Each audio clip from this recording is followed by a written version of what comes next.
welfare of society and the just government of man. We beseech thee to behold with thy abundant favor us thy servants, whom thou hast been pleased to call to the performance of such important trusts in the Commonwealth of Dominica. Let thy blessing descend upon us here in this Parliament assembled, and grant that we may, as in thy presence, treat and consider all matters that shall come under our deliberation in so just and faithful a manner as to promote thy honor and glory, and to advance the good of those whose interests thou hast committed to our charge, all which we ask in the name and for the sake of our Lord and Savior, Jesus Christ. Amen.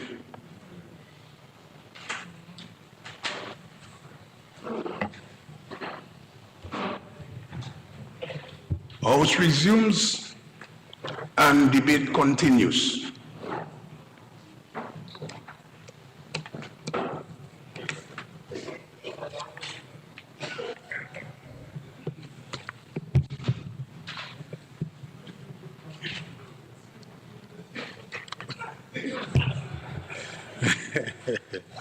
Yes, Honorable Grant, I recognize you. I see you looking like you're in good spirits, so you may proceed. Thank you, Mr. Speaker. Let me take this opportunity to thank you for allowing me the opportunity to present on this year's budget estimates under the theme Balancing Resilient Development and Fiscal Discipline for Sustainable Growth. Mr. Speaker, I would like to take this opportunity as well to thank the Honorable Dr. Reuben McIntyre, the Honorable Minister for Finance, for another excellent presentation in his delivery of this year's budget. I'd also like to express congratulations to the Honorable Prime Minister, my cabinet colleagues, the Financial Secretary, the Permanent Secretary in the Ministry, in the Office of the Prime Minister, the Cabinet Secretary, other senior public servants, members of the private sector who came together in the preparation of this budget. Mr. Speaker, the measures that are set out in this budget embody sustainability, innovation, and inclusivity. No doubt this budget is designed to make the life of every Dominican today and for future generations better. As we look at the global economic trends, Mr. Speaker, we see that there are challenges. In April 2025, the IMF reported a slow growth for the United States economy, one of the most advanced economies in the world, Mr. Speaker. It grew only 1.8%, a decrease from what was previously projected. Mr. Speaker, please allow me to quote from an article, a publication, April 2025, from the IMF entitled, "The Latest World Economic Outlook, A Critical Juncture and Policy Shifts." This publication reports a slowdown in global growth as downside risk intensify. Open quotes. Policy shifts unfold and uncertainty reach new heights. Policies need to be calibrated to rebalance growth, inflation, trade-offs, rebuild buffers, reinvigorate medium-term growth, thereby reducing both internal and external imbalances. Policies that promote healthy aging, bridge gender disparities, and enhance the alignment of migrant skills with local labor demands. These can play a critical role in countering slow economic growth and fiscal pressures, especially when coupled with infrastructure investment. End of quote. Mr. Speaker, we hear this individual who goes about weighing his employment with the IMF as a badge of honor is saying something totally different from what we see in this report. What the IMF is telling us, Mr. Speaker, is growth has declined after a period of steady but underwhelming performance. Mr. Speaker, I submit that the measures presented in this fiscal year are practical solutions to provide a buffer and reinvigorate not only medium but long-term growth for our economy, Mr. Speaker. Mr. Speaker, the Ministry of Public Works, Public Utilities and the Digital Economy, led by myself and Honorable Lockhart Hippolyte, we constantly face challenges by adverse weather events. In the past decade, Mr. Speaker, drought, dry season, and unusual heavy rainfall has cost this government millions in rehabilitation of roads, construction of river walls, and other measures have become necessary to safeguard our citizens. Another challenge, Mr. Speaker, which we have at this time is the increase in the number and the weight of vehicles that are on our roads. And this is because of all the major infrastructure projects that are going on across the island at this time. We have the hotels, the schools, housing, the marina, geothermal. We have a lot of heavy equipment, Mr. Speaker, transporting a lot of material across the island. And road rehabilitation has become not only more costly, but we have to do it a lot more frequently, Mr. Speaker. The introduction of the highway levy is said to provide a cushion for this government, Mr. Speaker. When introduced in 2015-2016, up until the time it was repealed, we were able to raise $10.2 million. 3.1 of which was used to rehabilitate Charles Avenue, Mr. Speaker, and I think every Dominican can attest this is a lovely piece of road that is in still excellent condition. The other 7.3 million, Mr. Speaker, which was raised, which is just a fraction of the cost that we have spent over the years in providing road rehabilitation and road maintenance to ensure that we give a smooth ride to our citizens. Mr. Speaker, based on what we have demonstrated in the use of this levy over the last several years, I believe that every citizen can agree that it is necessary for us to reinstate this levy at this time. Mr. Speaker, the long-awaited Granby Road is under construction. This is at a grant of $117 million. And Mr. Speaker, it's more than just asphalt and bridges. It's providing a smooth ride to the residents of the South, reducing travel time and reducing on the maintenance of their vehicles. The road rehabilitation, Mr. Speaker, for the persons who are in the South, the bay oil producers, the fishermen of Stoke, the farmers of Tetmon, the bus drivers, Mr. Speaker, they can all attest that this road, when complete, would provide a smoother ride to not just them as drivers, Mr. Speaker, but to their passengers as well. As we can see, Mr. Speaker, it is now a national event. Breakfast fed by Asa Bantan continues to grow from year to year. The establishment of a vibrant village accommodation sector is growing in the South, Mr. Speaker.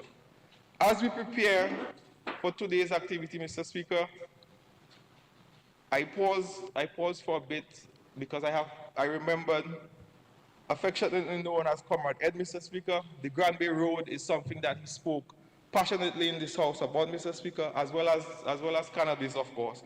But the Granby Road is something that resonates with all of us when we travel south, Mr. Speaker, and we remember Comrade Ed.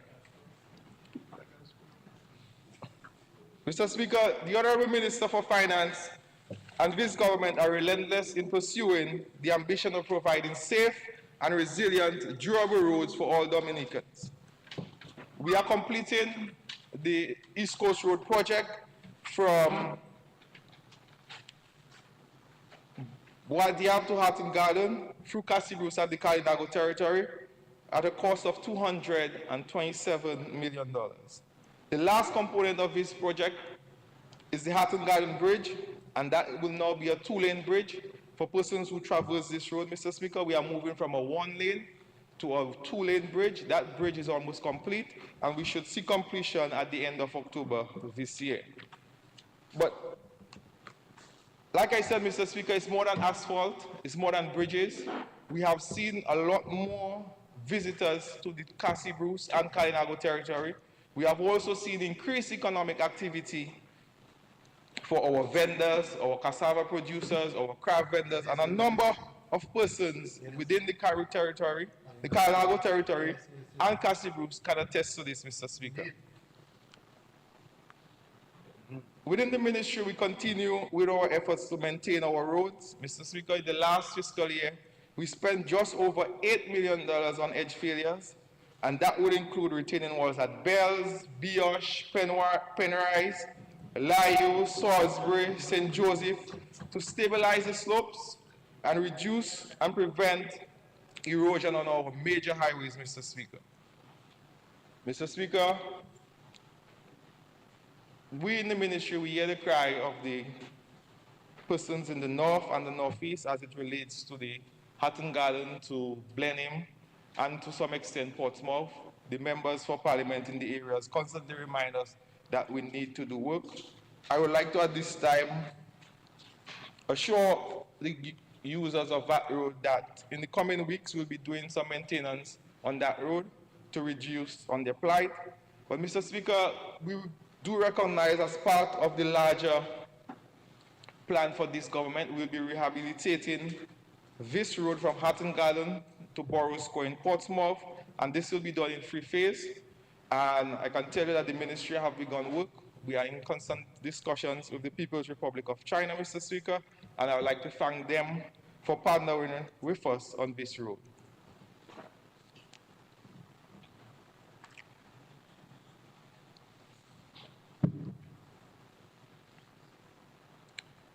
Mr. Speaker, the digital economy is an over $75 million investment this government is making in this country.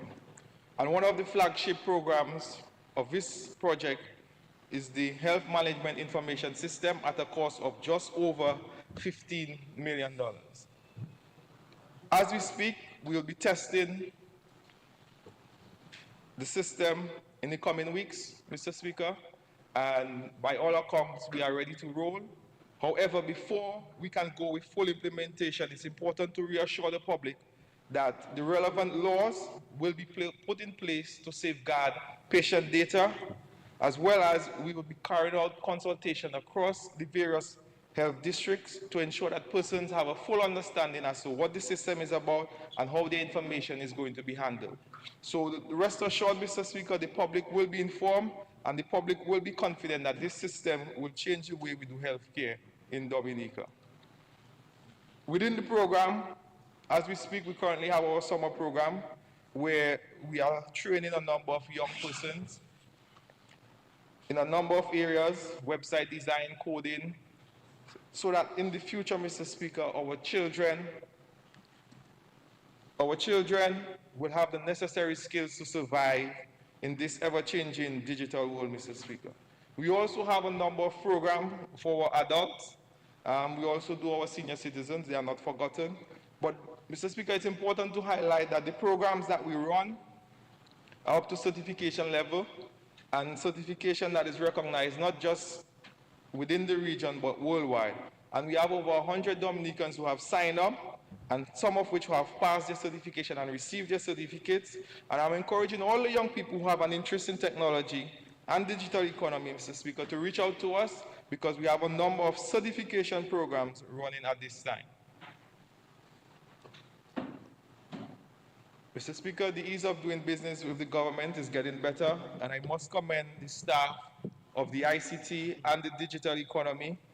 We successfully launched e-services, Mr. Speaker, and from all reports, this is working well, and a number of Dominicans are using the system, and they are pleased with it. We have a few modifications and improvements to make, but in all, Mr. Speaker, the system is working, and persons are pleased with its implementation.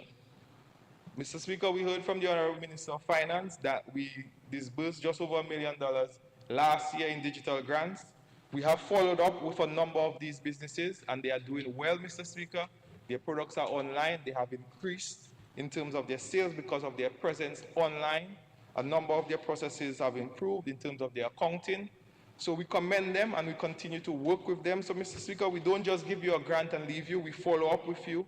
Wherever you are, whichever part of the country you are located, we visit you and ensure that you are making the best use of the monies that you receive. Mr. Speaker, in this fiscal year, we'll be making improvements to the civil registry or birth certificate, marriage certificates, and death certificate.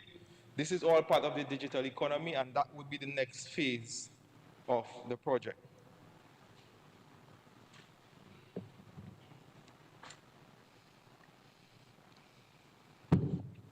Mr. Speaker, Portsmouth is a town, Roseau is the capital city, but Mr. Speaker, Wesley has become the heartbeat of Dominica, Mr. Speaker. The largest infrastructure, the largest infrastructure project in the history of Dominica, Mr. Speaker, is being done in the Wesley constituency. And we can report, Mr. Speaker, as we heard from the Honorable Minister of Finance, it is 40% complete and ahead of schedule. Mr. Speaker, a number of persons are wondering, but I didn't see anything specific to the international airport within the budget. Mr. Speaker, if you look under the office of the Prime Minister, we will see over $300 million allocated to all major projects. Mr. Speaker, like I have done in the past, at every opportunity that I have received, I would like to express a heartfelt thanks and appreciation to the people of Wesley for what they are doing for this country. Mr. Speaker, it was not easy. We met persons, the Honorable Prime Minister and myself, the negotiators. We met persons at his office. We met persons on site. We met persons at his official residence. We met persons in their living rooms, all to assure them that they will be taken care of, and which we did. Mr. Speaker, the opposition, the ones inside of the House and outside, is the same thing, Mr. Speaker. They are now saying that they will review the deal that the people of Wesley received when they get office. I'm not too sure what time. I'm not too sure. It's the same thing. You inside, you outside. You part of the old man? Oh, no. So what about the other partner with you? You come. Mr. Speaker. Mr. Speaker.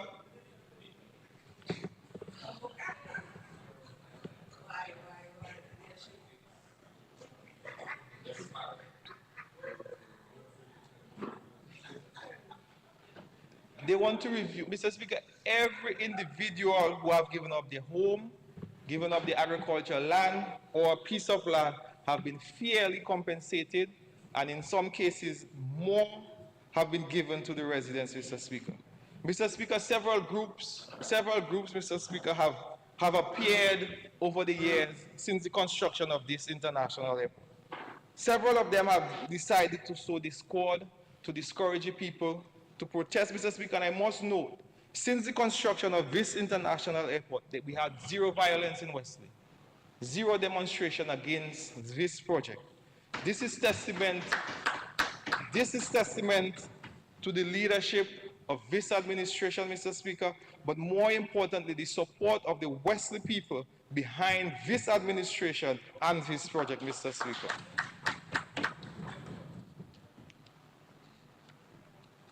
Mr. Speaker, over $45 million have been paid to over 235 property owners. If you drive in the Joe Burton area, Mr. Speaker, you will see the resilient homes that the government built. And just above that, Mr. Speaker, you would see the resilient home that Wesley residents decided that they wanted to build for themselves, so that they have built their homes, Mr. Speaker. And Mr. Speaker, if you have been up there, you will see the size of these houses, Mr. Speaker. It's a beautiful neighborhood, Mr. Speaker. You see the sea, you see the moonlight, Mr. Speaker. I think in all fairness, Mr. Speaker, and I'm not saying so just as parliamentary representative, but the Wesley people were treated fairly, Mr. Speaker, and they can continue to live comfortable lifestyles and live in dignity, and know that this Labour Party administration always have their back, Mr. Speaker. And as long as I am part of the Wesley constituency, I will ensure that the Wesley people are treated fairly at all times. Mr. Speaker, on the airport project itself, we have over 60 young people working. And if you pass through the community of Wesley, Mr. Speaker, if you see anybody on the side of the road, they either work the night shift, Mr. Speaker, so they pull up in the day, or they just refuse to work. But everybody that wants to work within the Wesley constituency, Mr. Speaker, is working. And we often complain about minimum wage, Mr. Speaker. Most of these young men are working for salaries in excess of $3,000 on a monthly basis, Mr. Speaker. Mr. Speaker, they work 6 days and in some cases 7 days a week by choice. Everyone is allowed to. 5 days they are saying, boss man, I'm making overtime. So Saturday I in work, Sunday I in work. And that is the level of discipline that we see amongst our young people in Wesley, Mr. Speaker, and they must be commended for that. Mr. Speaker, the security firm that is protecting this investment is owned by one of my constituents, Mr. Speaker. Most of the individuals, maybe 90% of the persons who are providing security are from the constituency of Wesley. So very often you hear persons saying, but Wesley people are not benefiting outside of the homeowners, Mr. Speaker. There are no properties for rent in the Wesley constituency, and this is because we have a number of persons who have come in from Cuba who are renting. So, Mr. Speaker, you hear persons say, I'm against the airport, but the house renting for the Cubans. And the Cubans are working on the international airport. So, Mr. Speaker, whether you're for the airport or you're against the airport, you are getting a benefit directly or indirectly from its construction.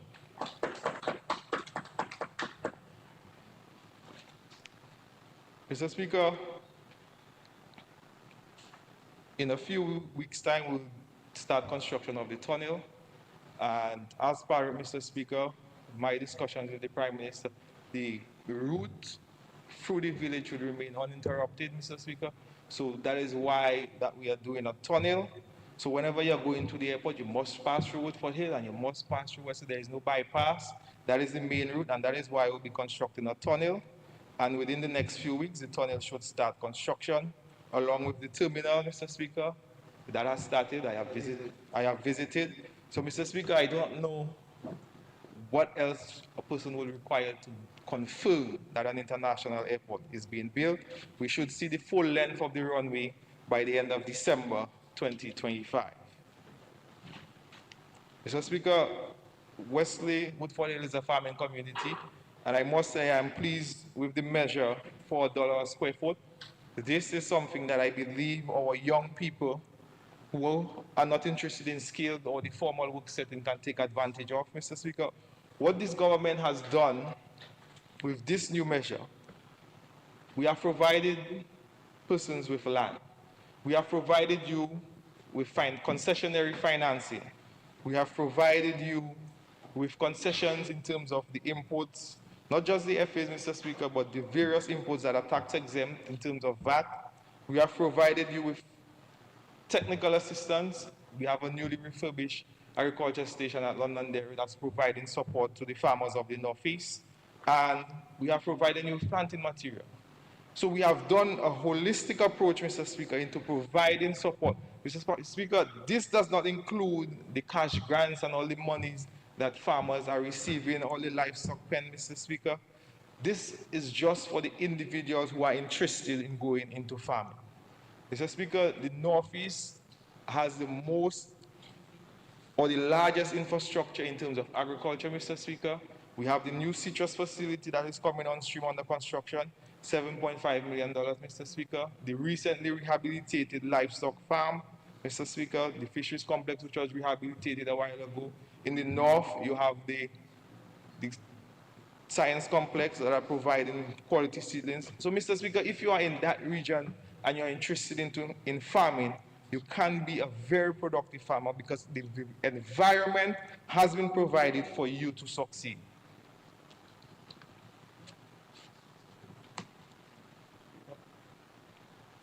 Mr. Speaker, there are a number of opportunities for our young people. And it's important that we stress on this because very often our young people are used as a political football in terms of there's nothing going on for them. Mr. Speaker, in the budget we have this 2% loan, Mr. Speaker, and I'm hoping to see a number of our young people sign up so that they are the ones that have become the air condition technicians the groundsmen, the electricians, the welders, the airline agents. All of these jobs, Mr. Speaker, are going to be there for our young people, not just within Wesley, but outside. And I think sometimes we, as a government, we have done so much good and we have changed the lives of so many young people, we forget how it was before.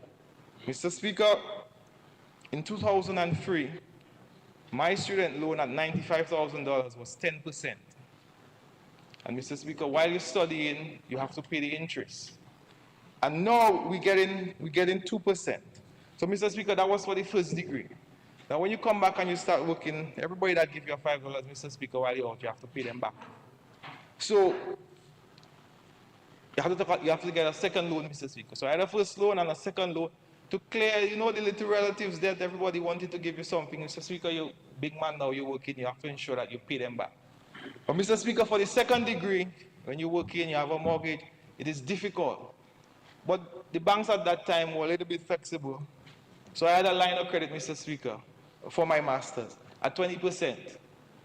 And that was the cost of studying 10 years ago, Mr. Speaker. And today, we're talking about 2%.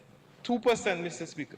So we have a drop from 10 to 2, Mr. Speaker. And Mr. Speaker, that doesn't include the other measures where we paid off 40% for persons who had returned to Dominica and making their contribution. That doesn't include the financial assistance that we have given to a number of students for first degrees, second degrees, and even the masters, Mr. Speaker, and PhD level. So in terms of education, Mr. Speaker, this government continues to contribute, and I urge our young people to take advantage of this.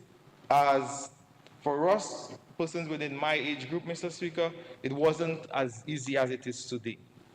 And it's important that we highlight this because 2%, Mr. Speaker, by all means, it looks like I'll have to go back to school because that's a good rate, Mr. Speaker, compared to what we had 10 and 15 years ago.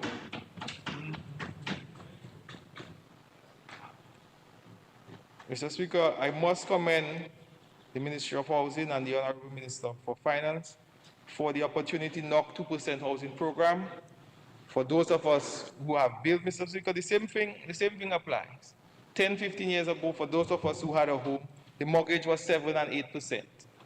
Now we are offering 2% to public servants, Mr. Speaker, and I think this must be commended because in the last 5 years, Mr. Speaker, I have seen a number of public servants come out of my constituency. We had about 8 police officers, 3 firemen, a number of teachers receive appointment, Mr. Speaker. So this is something that they are excited about, Mr. Speaker. And what brings me joy, Mr. Speaker, in the 2019 and 2022 elections, when I went to these young people, I asked them for their support, Mr. Speaker. I told them it was safer with Labour.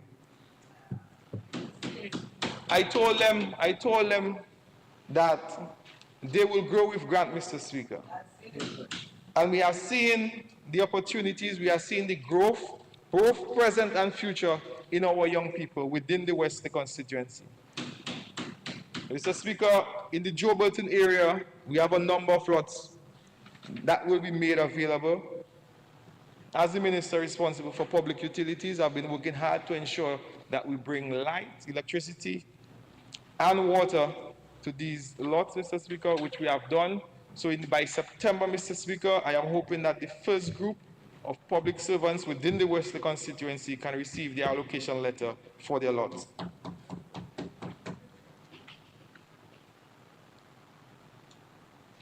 Mr. Speaker, the Ministry of Tourism continues to do excellent work, and I continue to benefit from that within the Wesley constituency, Mr. Speaker. If you go to Douglas Charles, Mr. Speaker, anytime you're traveling, any individual that you will meet at Douglas Charles, Mr. Speaker, ask them where they're from. They're going to tell you Wesley vote for him, Mr. Speaker. A number of young people within the Wesley constituency are now employed at Douglas Charles. And that is because of the increased flights, Mr. Speaker, and the expansion of services at Douglas Charles. And the Ministry of Tourism, Mr. Speaker, must be commended for this.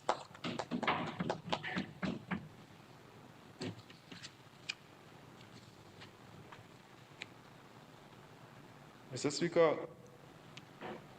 while it's not within the Wesley constituency, Mr. Speaker, the Cabrits Marina, the Ansley May Jetty, Mr. Speaker, the cable car project, because of the road network that this government has built, Mr. Speaker, you know we have people who are working on the cable car project up at Loda from Wesley. And this is testament that you could leave Wesley and be in Roseau in 45 minutes because of the road network. So nowhere in the Commonwealth of Dominica is too far if you really want to work, Mr. Speaker, because there are opportunities that interest a number of young people across the country.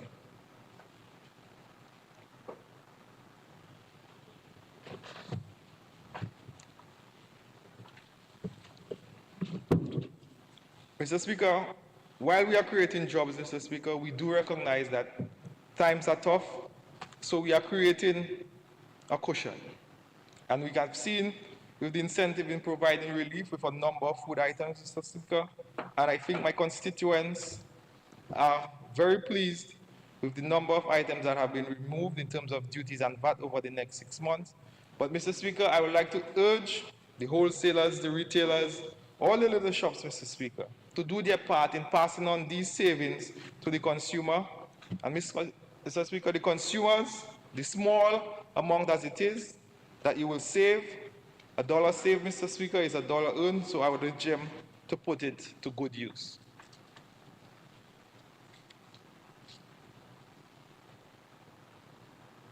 The NEP, Mr. Speaker, we hear that the NEP, if they ever were to take power, would be rebranded, it would be changed, Mr. Speaker. But for years, the NEP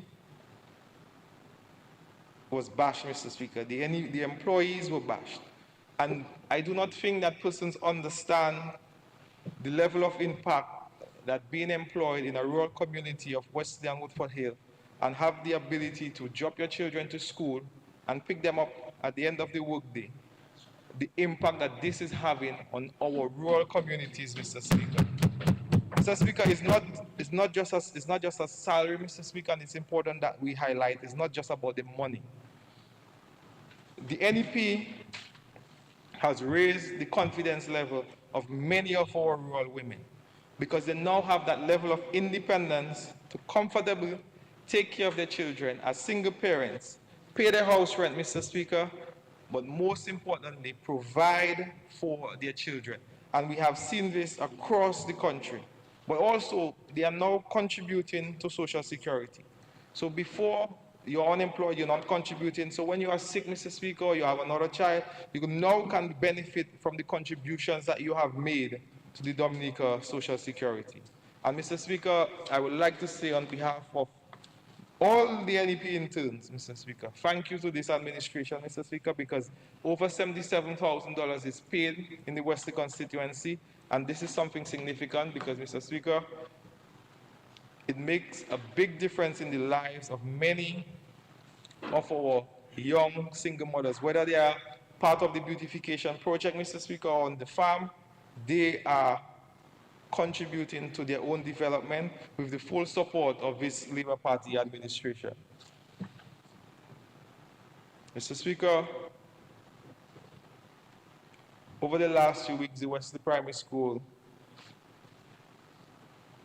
we had to relocate on a shift system to the Northeast Comprehensive School. Mr. Speaker, we heard the announcement from the Honorable Prime Minister. We are in discussions with the Ministry of Education, and we will be constructing a brand new Wesley Primary School at Londonderry, Mr. Speaker. Mr. Speaker, I have seen the designs. It is a brand new, much improved space for our children within the constituency. Some persons have expressed concern that the school will be outside of the village. I can assure the parents, Mr. Speaker, this is not so. We will be, for those of us who know the area well, at the lab, where the lab is located now, we'll be joining that road with the Joe Burton Road so children can commute easily to and from the village. So the vegetation that is there, Mr. Speaker, we have concerns as to it's a lot of vegetation and now we're going to have small children. The entire site is being cleared as we speak, Mr. Speaker, and construction of the new Wesley Primary School is on its way. Mr. Speaker, housing continues to be a need for the residents of Wesley and Woodford Hill. But within in the Woodford Hill constituency, in the coming months, Mr. Speaker, the Minister of Housing has informed me that we'll be handing over 16 three-bedroom homes to the community of Woodford Hill, and I look forward to this, Mr. Speaker.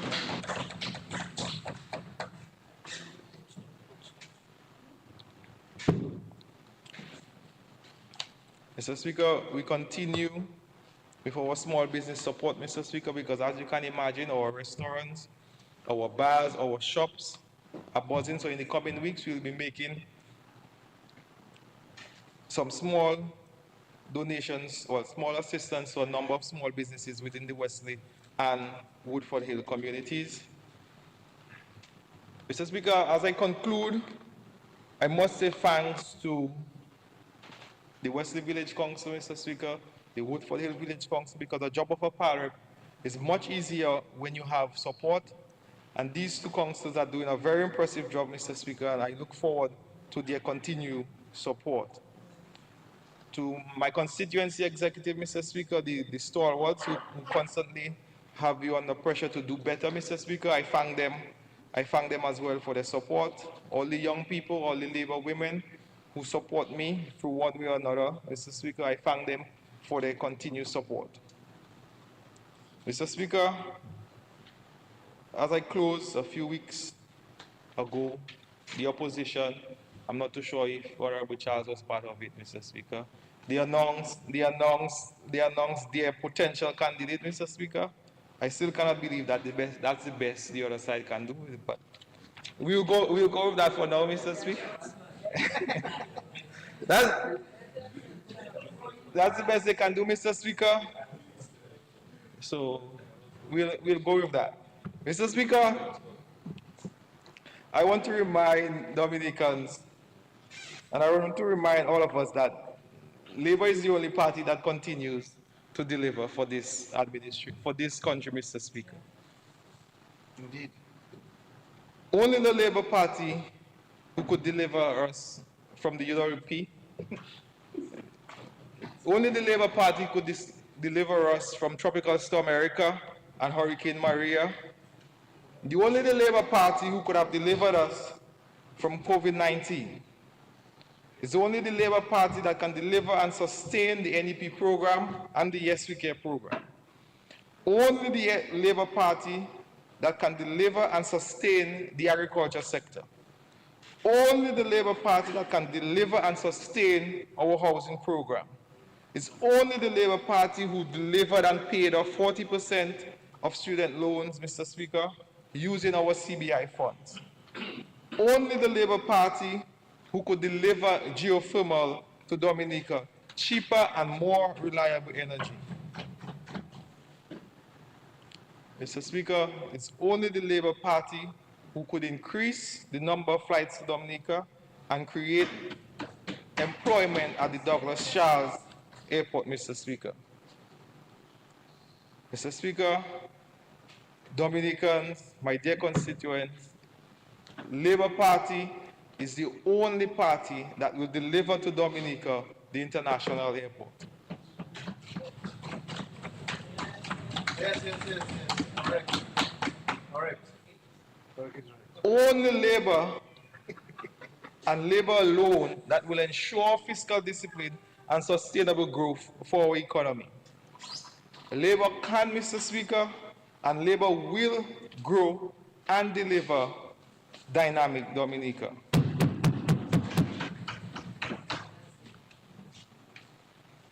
Mr. Speaker, as I have said before, the majority of Wesley and Woodford Hill constituents, Mr. Speaker, have shown full support, Mr. Speaker, in the Dominica Labour Party, and this will continue for the foreseeable future, Mr. Speaker.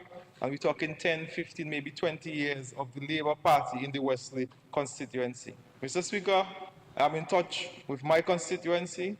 I am on the ground, Mr. Speaker, and I have no doubt, none whatsoever, Mr. Speaker, that at any time when there is an election call, the Wesley constituency and Fidel Grant will remain solid with the Dominica Labour Party, Mr. Speaker. Mr. Speaker, With these few words, Mr. Speaker, I give my full support to this budget, Mr. Speaker. Thank you.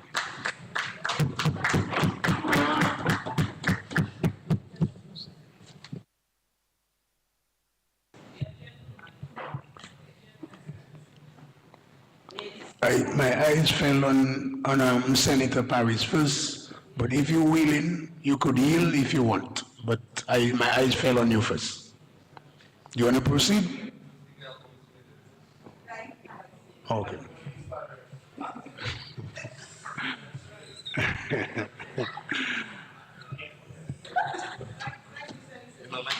Don't worry, I'll give you more. I will give you more time. Thank you. Yes. Honorable Charles Pemberton, you may proceed. Yes. Mr. Speaker, I rise today with immense pride to support the 2025-2026 budget.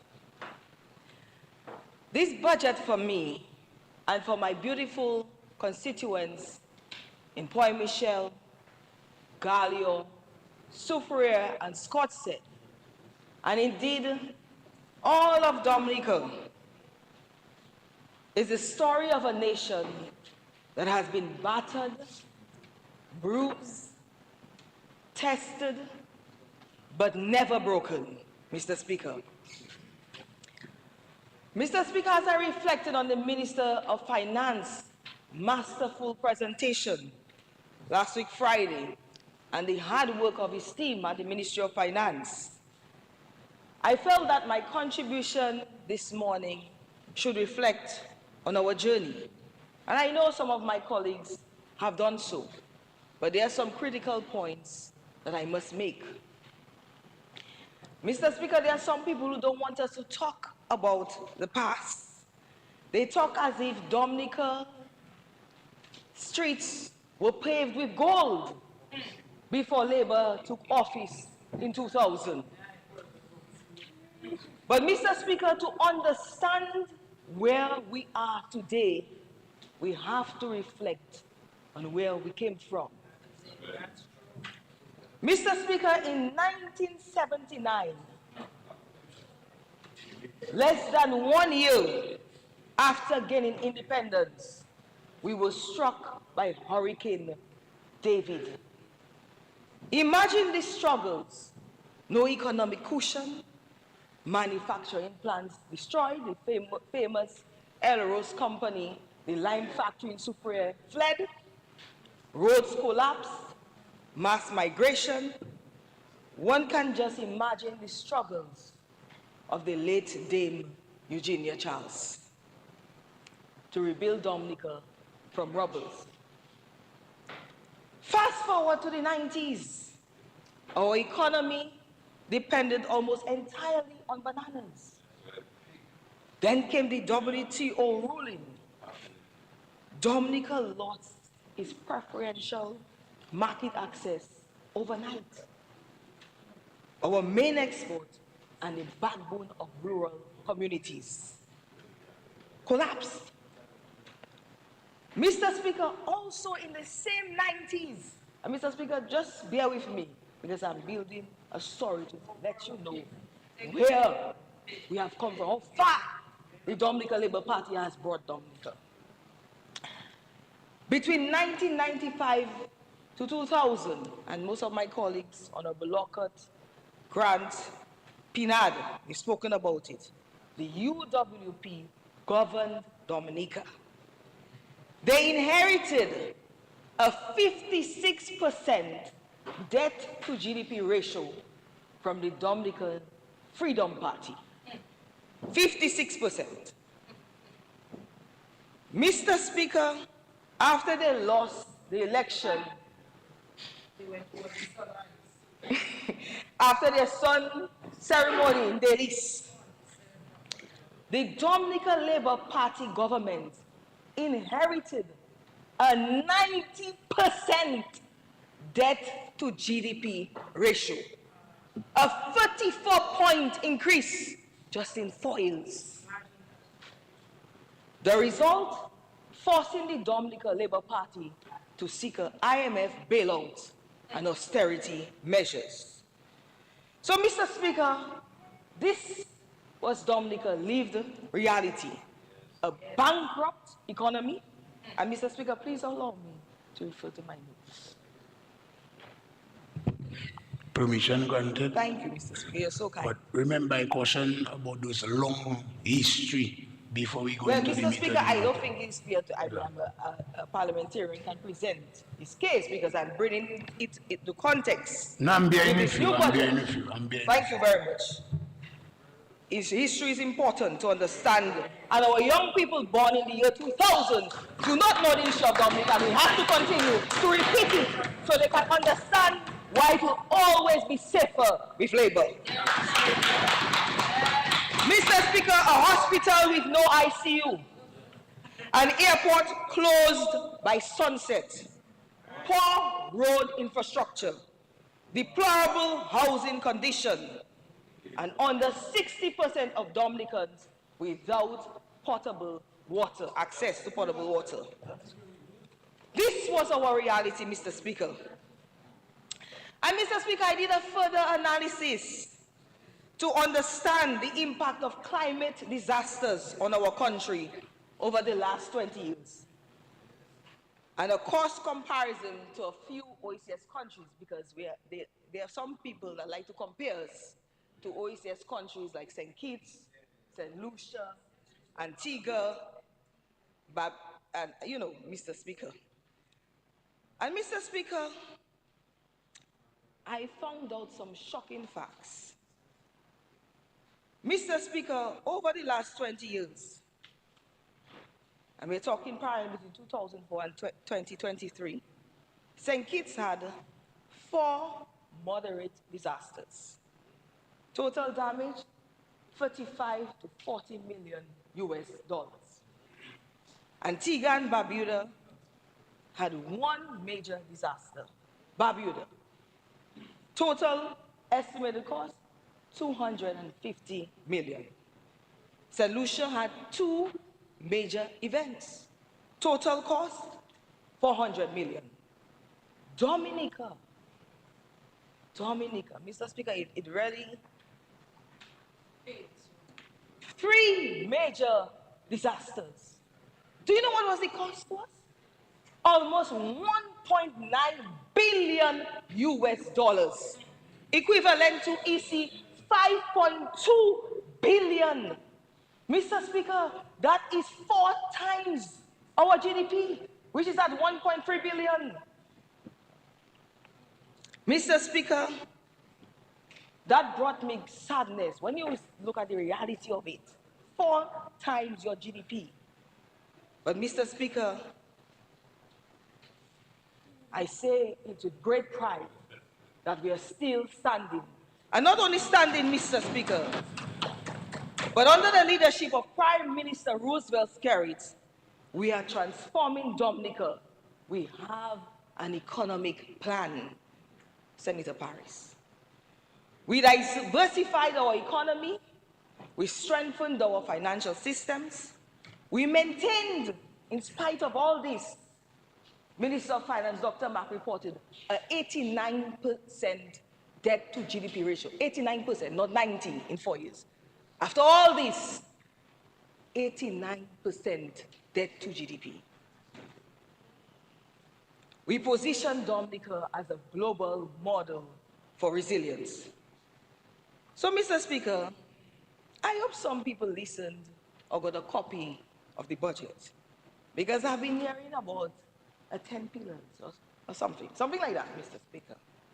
A bunch of ideas with no direction, no details, but a weak attempt to overshadow the real growth taking place in our country. So I have 2 questions for the great economist or economists to the government of Sudan. Explain to the people of Dominica, after 7 years, why you left the people of Sudan in the arms of the IMF. And the second question, Why do you refuse to give credit to the leadership of Roosevelt Skerrit, who achieved all this without going to the IMF? And Mr. Speaker, he's always boasting about his books, and I respect all professionals and their books. But I have a suggestion for him. I think his next book should be Roosevelt Skerrit Triumph over Adversity, Mr. Speaker. Mr. Speaker, the truth is, where Dominica is today, we have never been, and where we are going is even greater. So let's talk about tourism, real measurable growth. I'll share with you what we have achieved in the last fiscal year, cousin. Extension and grooving of the runway, $26.3 million.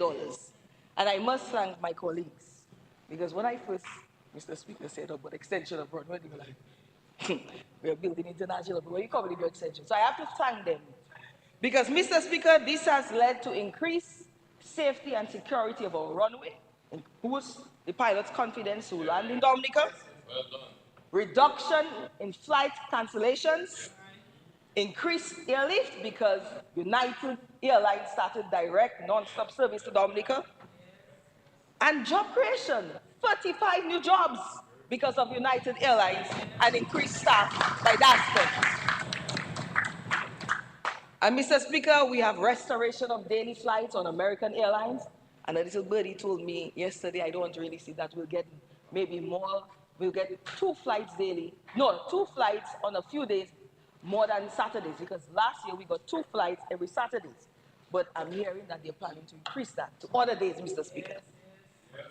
On the seaside ferry service, the seat capacity is currently at 797 daily, Mr. Speaker. So in totality, seat capacity from last year to this year went from 2,624 to 3,146 seats for people to come into Dominica in this fiscal year, Mr. Speaker.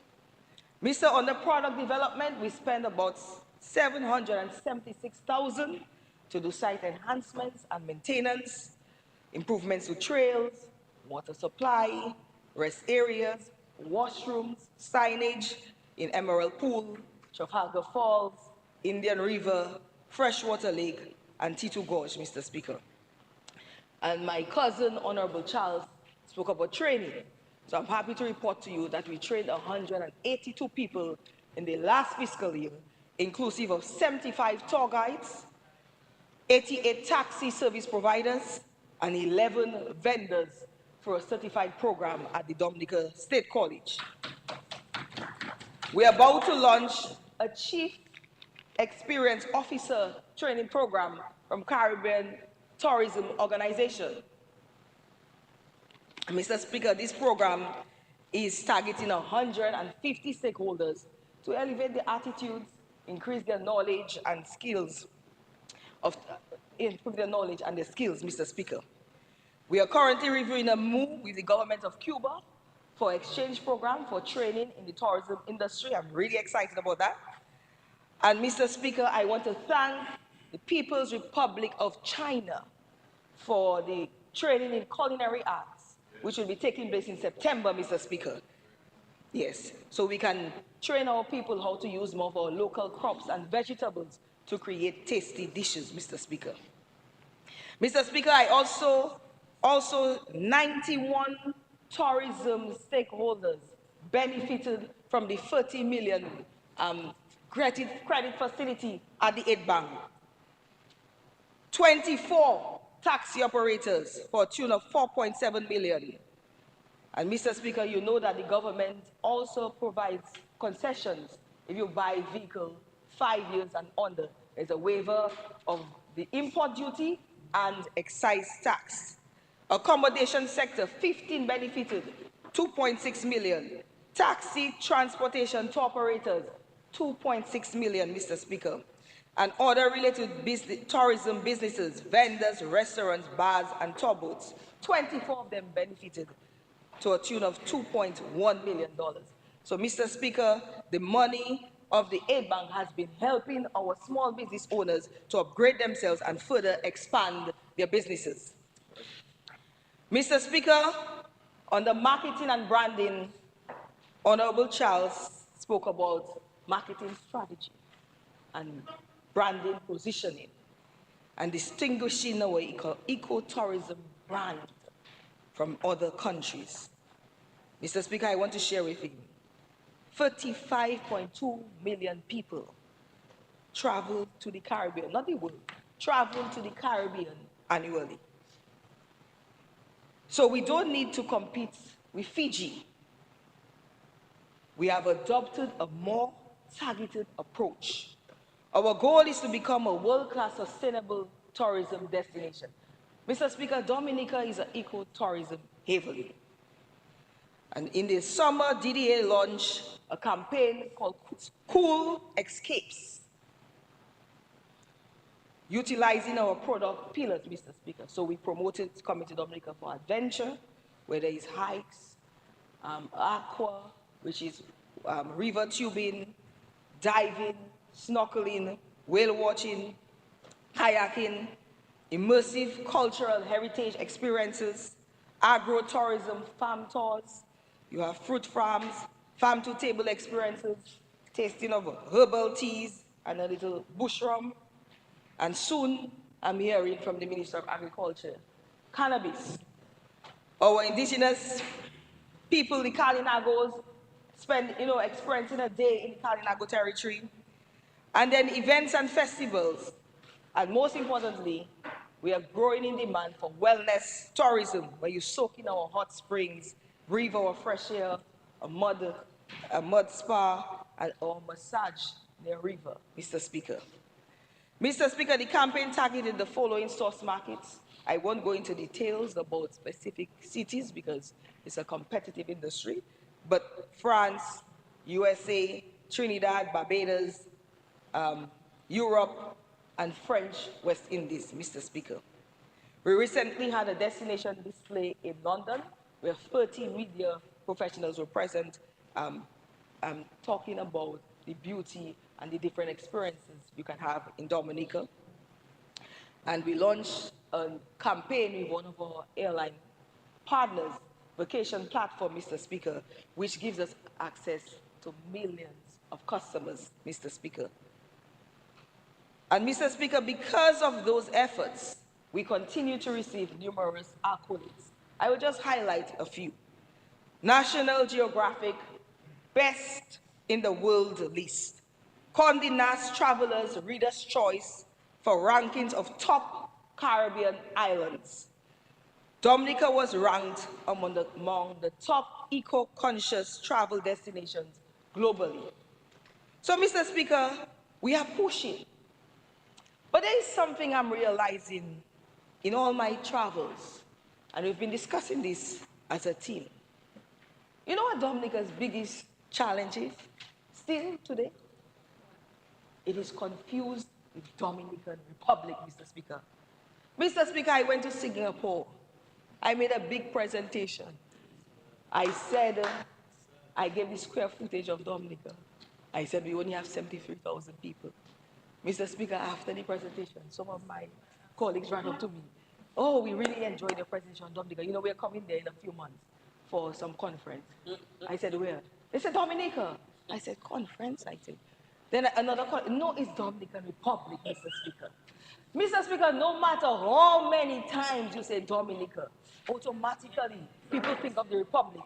So I've been discussing it with our team because we have to have a more strategic campaign for the winter season because people have to know that we are Dominica and not the Dominican Republic. So we'll be doing that, Mr. Speaker. Mr. Speaker, on the events and festivals pillar, you know that's one of our pillars that we get about 20% stayover arrivals. I want to say, Mr. Speaker, that there is growing interest festivals, and the finance minister spoke about the 35% increase during Carnival. We've seen double growth in Jazz Festival and in the Creole Festival, Mr. Speaker, and we expect this year to be the biggest Creole festival as we celebrate our silver jubilee, Mr. Speaker. I hope you have your outfit already. Yes. We have other private events like Bike Fest and Breakfast Fest. Mr. Speaker, I hope everybody has their brown outfit to go to Grand Bay. Parep, you ready to host us in Grand Bay for Breakfast Fest? We'll be there in brown, nature colors, Mr. Speaker. So, Mr. Speaker, my cousin, Honorable Charles, suggesting having the T-shirt band in a week before the actual parade on Monday and Tuesday. It's a great idea, Mr. Speaker.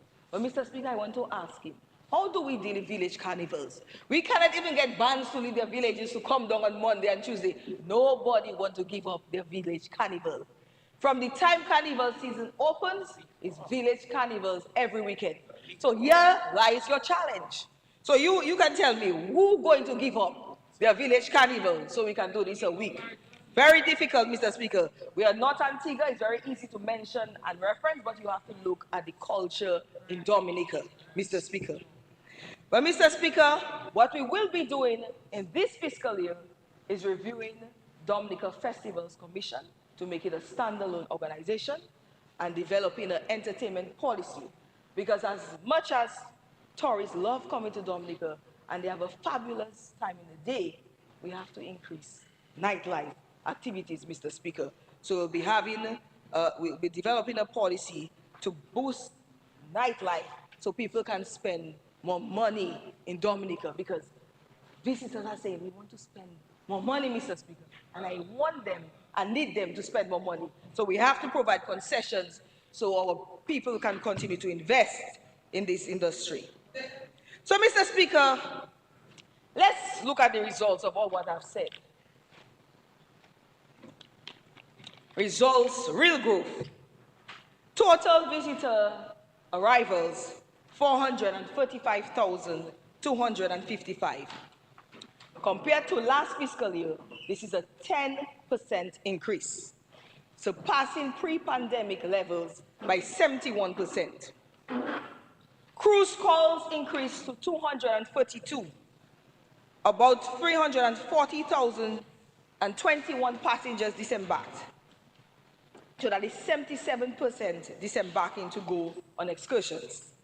6% more than last season. Stayover visitors increased by 5% compared to 2024-2025, surpassing pre-pandemic levels by 35%. Real growth. Mr. Speaker, what is really exciting for me is what's coming. Projections for next cruise season, we anticipate 251 calls with a total capacity of 533,611 passengers. You hear that, taxi operators and vendors? 12 new inaugural calls. And guess what, Mr. Speaker? I know they'll be very happy for this news, our stakeholders. The season closes in August, not April, Mr. Speaker. Business is bright and creamy in Dominica.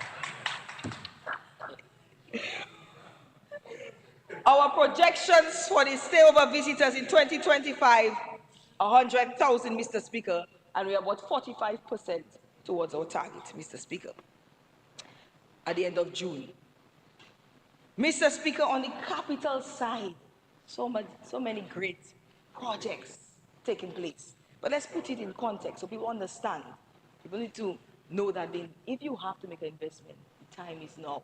The cable car, 6 months to completion, and we'll have the longest detachable cable car in the world, Mr. Speaker. The capacity, 1,000 passengers per hour. 15 months to the marina. The capacity, 50 berths, 45 regular and 5 larger vessels. Big news for the North. I hope the people of Portsmouth are ready. 12 months to a new Roseau Ferry terminal. Imagine improved ambience and seamless service for our guests. New cruise terminal in 24 months, 2 years. It will be able, the capacity to be 2 mega vessels and 3 small, regular, Mr. Speaker. The feasibility study is ongoing. Ansley Port in 6 months, and the PAL rep from Paybush has already articulated the impact it's going to have in her community. Champagne Beach facility within 8 months. That project was delayed due to a land matter, but we have resolved this, and so I expect that work will commence very soon, Mr. Speaker. Very important for my constituency. Major site enhancements: Monbruce, Trafalgar, Boanet Falls, Middleham Falls, Col Soufriere, Mero Beach, Mr. Speaker. New green smart cargo ports within 2 years, Mr. Speaker. Also an opportunity to do transshipment from Dominica. And Mr. Speaker, 2 years for the grand opening of the Roosevelt Skerrit International Airport, Mr. Speaker. We'll be able to have 3 wide bodies and 7 narrow bodies, Mr. Speaker. And we'll be able to accommodate about 5 general private planes, Mr. Speaker. Mr. Speaker, we have the opening of major resorts: Ocean Oasis, Sanctuary Rainforest Eco Resort, Hilton Tranquility Beach Resort, Marriott Anishi, adding additional 641 rooms to our room stock. You like that, you do? You like the real growth on the labor? I can see that. To our rooms, 342 rooms to our room stock. And Mr. Speaker, whilst all this is happening in Dominica, we are also focused on route development. Mr. Speaker, we are working on a direct flight, non-stop service from St. Thomas to Dominica. And we should have news about that very soon. Daily service from Dominica on Wynyard commenced in July. Caribbean Airlines service from San Juan to Dominica to Trinidad to onwards connection to Toronto, Mr. Speaker. And Mr. Speaker, flights as low as $200, Mr. Speaker, one way. Yes, time to travel. Book your flights.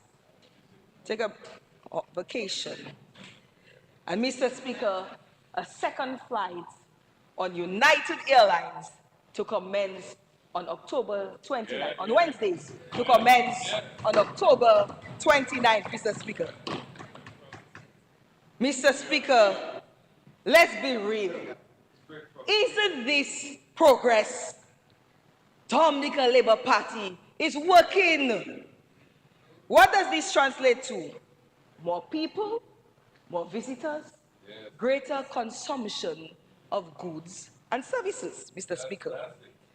Honorable Roland spoke about his attempts to boost production in agriculture, Mr. Speaker. So I'm not going to go over that because that's very important. Expecting more people, you have to feed more people. So the plans for agriculture are critical, and I want to commend him for his efforts to ensure that we'll have sufficient food to feed people, apart from food security. Mr. Speaker, these investments will create over 1,000 direct jobs. So we need more people to pursue skills.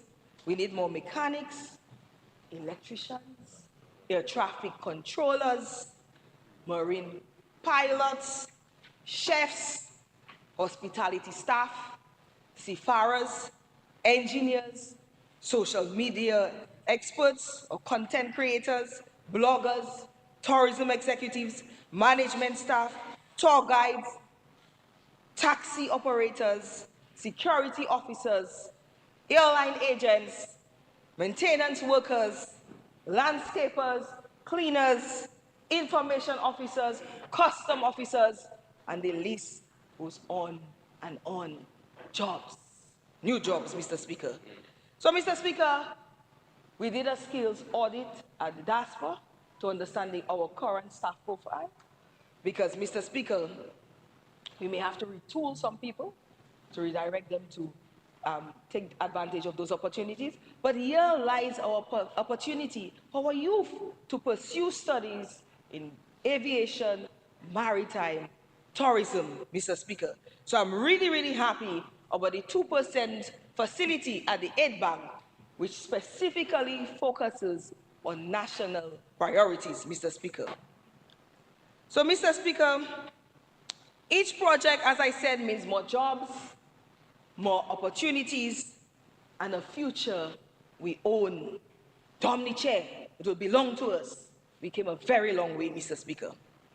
Mr. Speaker, it will mean the craft vendors in Kalinago can earn more income. And I want to make a plea at this time to the tourism vendors for cruise. Please offer our visitors more local products, authentic Dominican products, Mr. Speaker. They are asking for it. They don't mind paying a little bit more, Mr. Speaker. Mr. Speaker, the taxi drivers see a future of more consistent cruise calls and greater demand for taxi service at the airport. Certified tour guides make more money. Restaurant owners have a steady flow of customers, and occupancy rates at our hotels can be 70% annually, Mr. Speaker. But, Honorable Charles, despite our gains, I agree we have to do more to distinguish Dominica. We still need more added value cultural packages and more accommodation, Mr. Speaker. Mr. Speaker, the buzzword in the industry today is authenticity, Mr. Speaker. Visitors, digital nomads, want a more localized experience, Mr. Speaker. So, Mr. Speaker, that is why Honorable McIntyre spoke about the Village Tourism Accelerator, Mr. Speaker. It simply means that we are taking inventory of all our tourism assets in every village in Dominica, Mr. Speaker, to develop linkages, Mr. Speaker, to create unique packages, create better content for digital ads, and showcasing the diverse experiences that people can have in Dominica, Mr. Speaker. Mr. Speaker, we want people to come to Dominica to learn Kokoi in Marigot. And then they can go to Grand Bay to hear Creole, to learn some Creole, Mr. Speaker. They can do horticulture in Girondel at the flower show site, Mr. Speaker, and sport fishing in Scott's Head, Mr. Speaker. Mr. Speaker, just to give you an example to put it in perspective, somebody can book a vacation in Dominica, stay at Regina's homestay in Kalinago territory. Homestay and farm, eh? That's just a nice farm. Visit Sicilia to have a lesson on basket weaving. Go to the KBA to experience the food, dance, Kalinago culture, Mr. Speaker, traditional wear, face painting, and then have a class to learn the Kalinago language, Mr. Speaker. Mr. Speaker, some of it is already happening, but by this accelerator program, Mr. Speaker, it's going to focus on content creation, as I said, marketing, videos for TikTok, storytelling, Mr. Speaker. So, and it will also provide micro grants for upgrades, example, painting, signage. So we have a consultant, Jose Brown, who is already working with our stakeholders, Mr. Speaker, and especially small tourism accommodation, Mr. Speaker. And we found out a lot of things. All people were doing business, but they were being, I would say, robbed, but because they did not know how to properly set up on certain platforms, they were losing a lot of money, Mr. Speaker. So she has been very helpful in guiding them how to control the revenue that you make on a platform, and it has been very useful. But apart from that, to be more creative, to have added value packages, Mr. Speaker. And so far, Mr. Speaker, she has met about 40 properties, Mr. Speaker. So, Mr. Speaker, we are finalizing a priority list. I know every village in Dominica as tourism gems. For you see, Mr. Speaker, you see the problem I is? You hear the pal rep of La Plate, Mr. Speaker?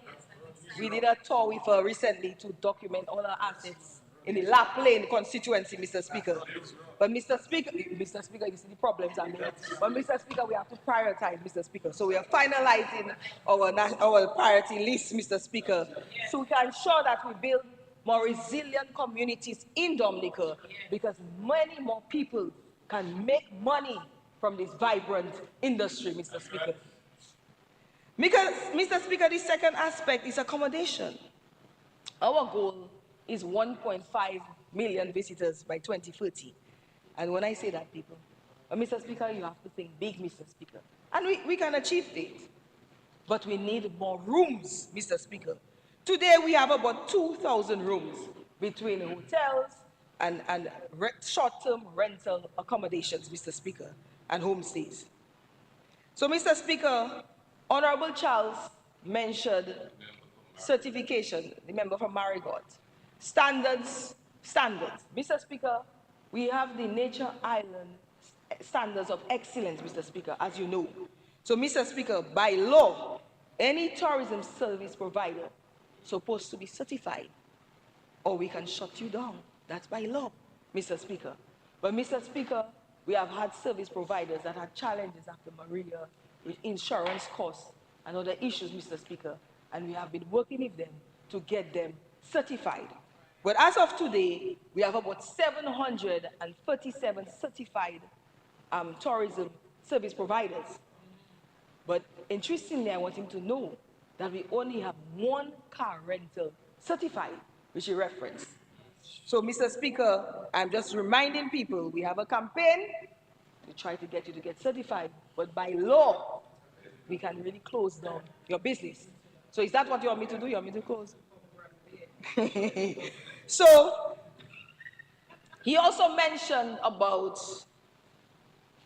targeting high-end tourists.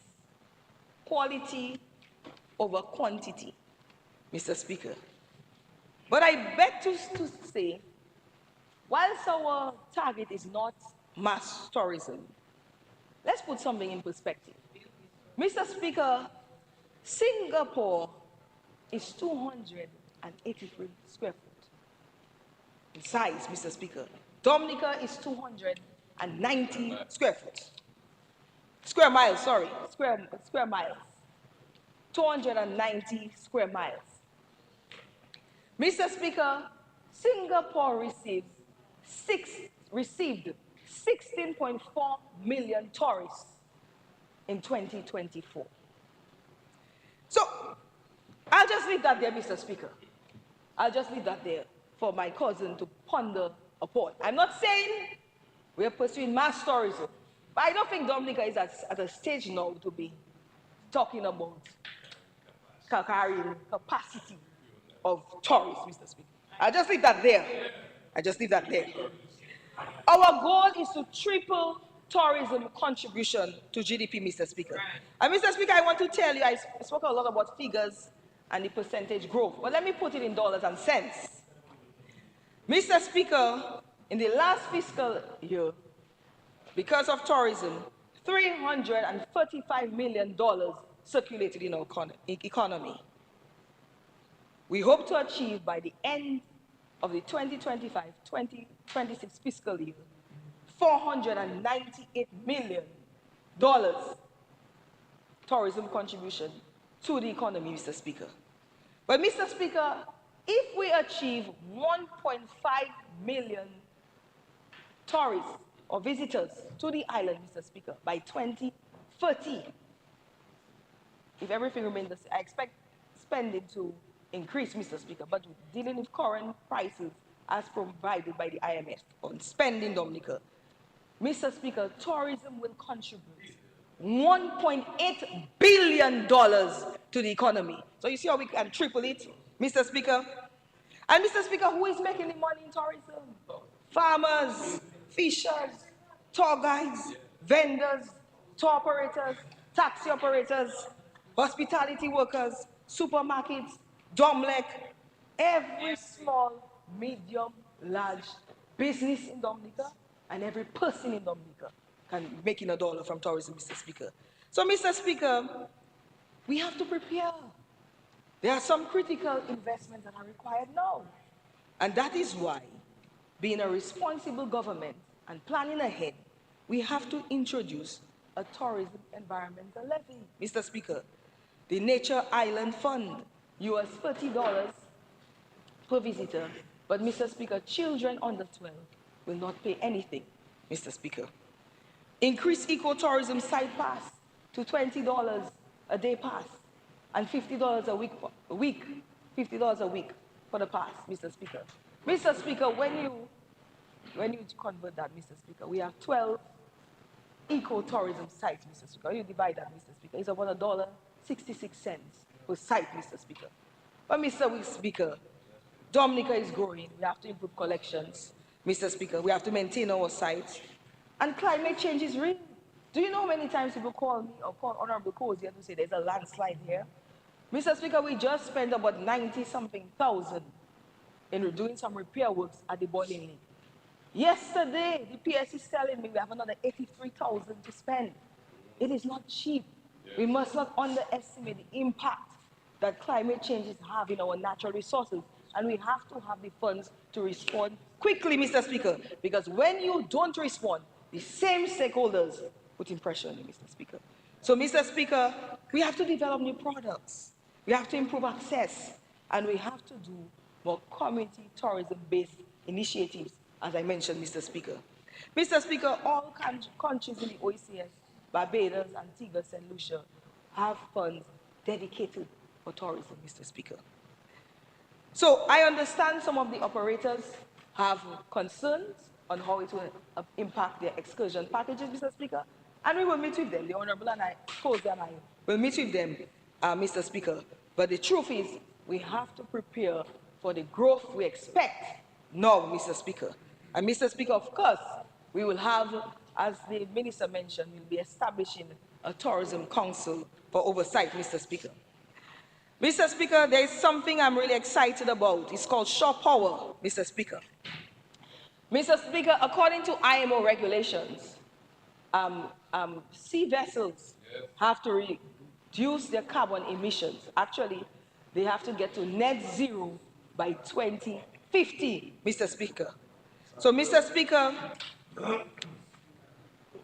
we have now approved a feasibility study to find out about our potential, Mr. Speaker, to provide shore power, Mr. Speaker, to assist the ships in offsetting their carbon emissions, Mr. Speaker, when docked in Dominica. So, Mr. Speaker, this will give Dominica a competitive advantage in the cruise industry. And so, Mr. Speaker, I cannot wait for that feasibility study to be done, Mr. Speaker, and I'm hoping that the results is that we can, and we can in quick time, Mr. Speaker. So I'm looking forward to that. And I want to thank the Minister of Finance and the Minister of Energy for their pursuit of renewable energy, because, Mr. Speaker, geothermal energy is transforming Dominica. Anywhere I go and I speak about the work we are doing for renewable energy, people applaud the small island nation, all the big things we are doing for our country to move it forward. Mr. Speaker, another great initiative or project I'm excited about is the export of water. According to the World Bank, global water demand will exceed supply. Demand will exceed supply by 40% in 2030. The global projected bottled water market is expected to grow by US $500 million by 2030, Mr. Speaker. So, Mr. Speaker, some might say late, but better late than never, Mr. Speaker.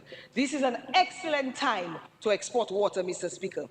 Mr. Speaker, everybody knows Dominica is a water-rich island, Mr. Speaker, and we have pure, clean water, Mr. Speaker. So, Mr. Speaker, this is a great move to further diversifying our economy and increasing exports, Mr. Speaker. And, Mr. Speaker, just in case some people think that they gave the government the idea, we have been working on this for over a year now, Mr. Speaker. Okay, I just want to clear the record because I know some of them out there. Mr. Speaker, the Keep Dominica Clean and Green campaign, Mr. Speaker. Keeping our reputation as a nature island involves adopting eco-friendly practices, Mr. Speaker, recycling and reducing the use of plastics and proper disposal of our waste. This is extremely important. The government will do its part, and the Honorable Lloyd mentioned that we're getting some trucks and we're going to decentralize collection of garbage, Mr. Speaker. But, Mr. Speaker, the amount of derelict vehicles being placed on the side of the road, abandoned lots unkept in villages is unsightly and unacceptable. And we have to do better as a people, Mr. Speaker. The police, they're doing a great job in removing the derelict vehicles, Mr. Speaker. But we're giving the police too much work. When I believe this is also an individual responsibility, Mr. Speaker. We have to take individual and collective responsibility in every community in Dominica to keep Dominica clean and green, Mr. Speaker. And this thing about posting garbage on social media, I really don't know who we think we're embarrassing. Anybody in the outside world looks down and they see Dominica, they don't think about Labour Party, they don't think about government. What they see is Dominicans and how they dispose their garbage, Mr. Speaker. So, Mr. Speaker, let us do a better job as a people in managing and sorting our garbage and not creating an embarrassment for ourselves, Mr. Speaker. So, Mr. Speaker, to close on the tourism section, Mr. Speaker, I want to thank the Permanent Secretary of the Ministry of Tourism and the ministerial staff, hard-working team, Mr. Speaker, the CEO of Discover Dominica Authority and her team, Dominica Festivals Committee, the CEO of DASPA and his team, Ambassador Benoit Badwil, Samuel Johnson, CEO of the International Airport Development Company, other line ministries like Public Works for their commitment and hard work, Mr. Speaker. I know sometimes I can push hard, Mr. Speaker, but we are all working for a more prosperous Dominica. To all the tourism stakeholders, I thank you for being great ambassadors of our beautiful country. And I look forward to awarding, we have an award ceremony later on this year, to awarding outstanding tourism stakeholders, Mr. Speaker. Mr. Speaker, I want to commend the government for the waiver of duties and VAT. Mr. Speaker, people are feeling the pressures on their pockets, Mr. Speaker, due to global challenges. And what this waiver does is provide some temporary relief to single families, to hardworking Dominicans, Mr. Speaker.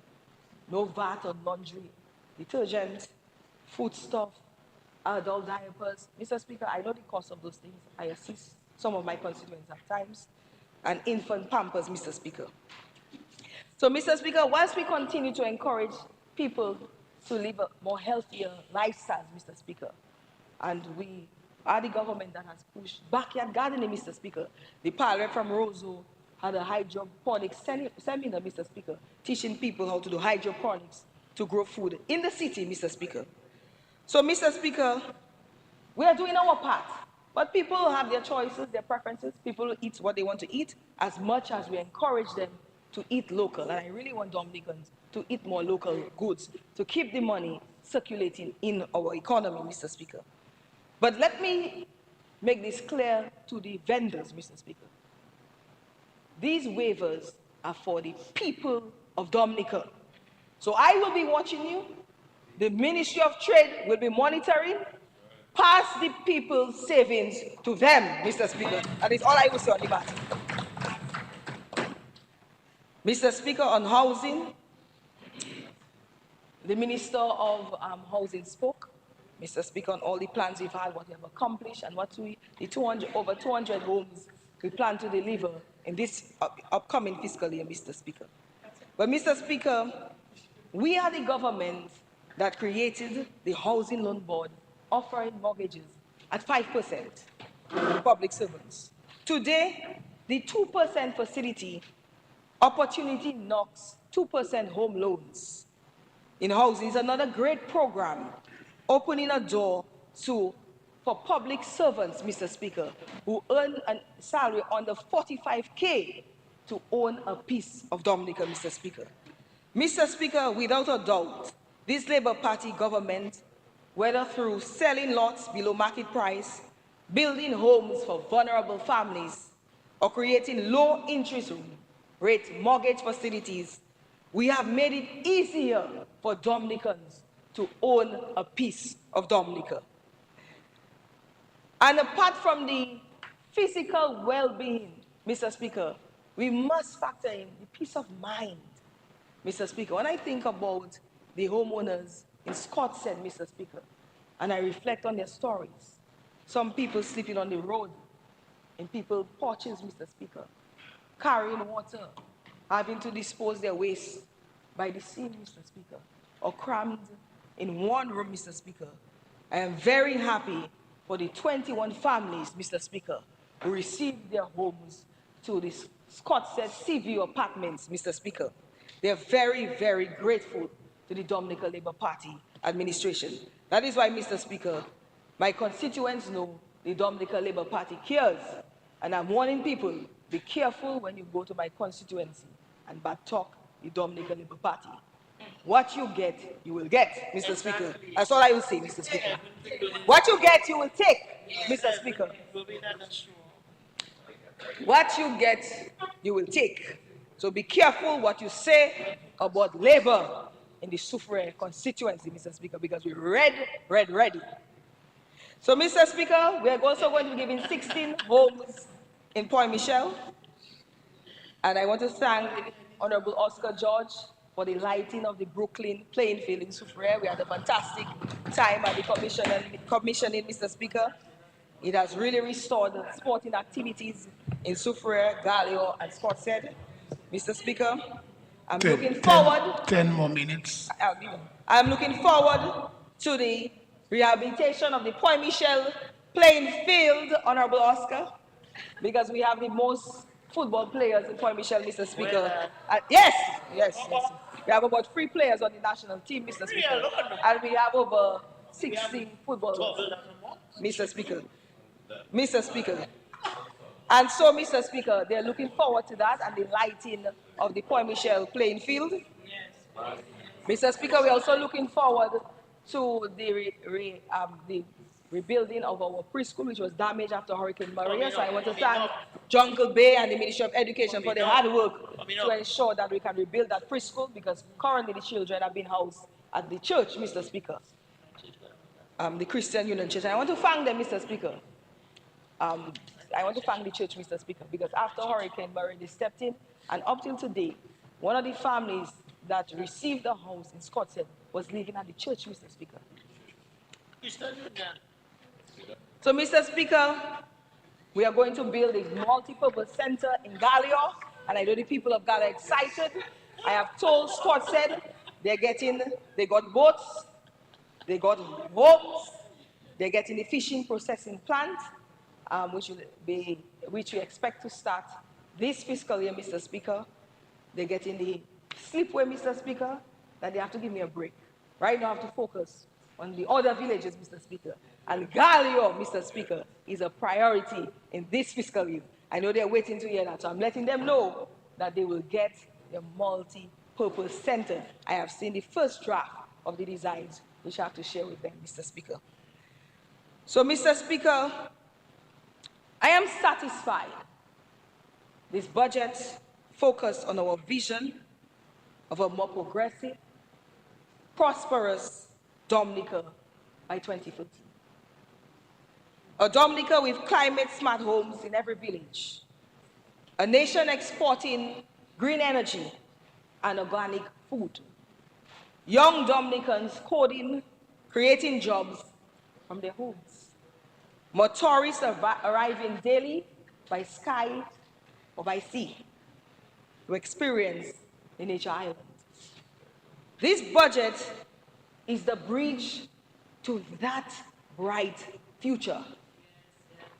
And it is within reach because the Dominica Labour Party administration refused to give up. This budget reflects a government that sees every Dominican, that values dignity, that is building for the next generation. The responsibility now is on us to prepare and position ourselves for the growth in our economy. Moving to a service economy requires a shift in mindset. This 8 to 4, we have to have a discussion about that because we need a reliable, well-equipped workforce, Mr. Speaker. And most importantly, a people united in purpose. Mr. Speaker, we need to keep Dominica one of the safest countries in the world. We have been battered enough by disasters. Now is Dominica time, Mr. Speaker. Let's stop hurting each other. Let's start uplifting each other, as my cousin said, Mr. Speaker. Let's be more tolerant, more patient, more understanding, more forgiving. Let's love one another, Mr. Speaker. The Lord has declared this is our season. Let us pray without ceasing to realize it. Merci body, let us rise together, Mr. Speaker. And with these few words, Mr. Speaker, I wholeheartedly support the budget for 2025-2026 fiscal year.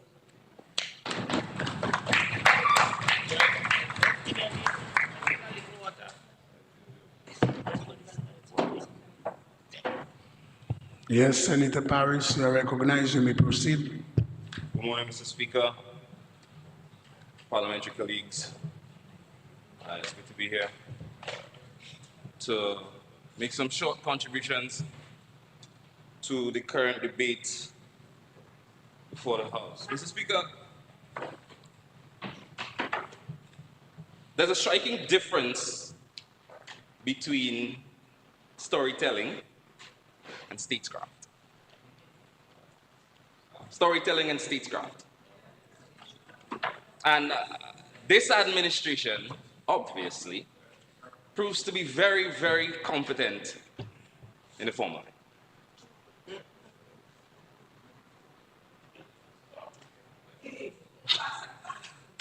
Mr. Speaker, we consistently hear our ministers string together vivid narratives of record-breaking budgets and transformative projects, visionary leadership. Yet when the applause fades, Mr. Speaker, with your permission, I'm able to refer to my notes. Are you standing on a point of order? Yes, Mr. Speaker. Obviously, the member has been referring to his notes prior to asking you to refer to his notes. No. I did not get what you said. The honourable member has been referring to his notes. Hold on. Members. Yes? Mr. Speaker, the honourable member has been referring to his notes without seeking your permission to do so. Senator, have you been reading your notes? If you're reading your notes, you have to ask for permission. Are you? No, you may proceed. You may proceed. Let's proceed. Yeah. Mr. Speaker, I humbly beseech your permission to intermittently refer to these notes that I have written on the paper. Permission granted. Proceed, please.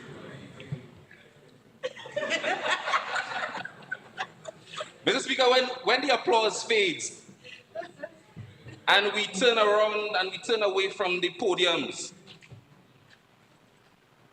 and we actually get to the spreadsheets, the numbers don't agree with the stories that we tell. Mr. Speaker, The Honorable Prime Minister recently said that in this budget, we're going to be dealing with the cost of living frontally. In my view, that is an admission that probably for the last 10 or 15 budget cycles, we have not dealt adequately with the cost of living for people in Dominica.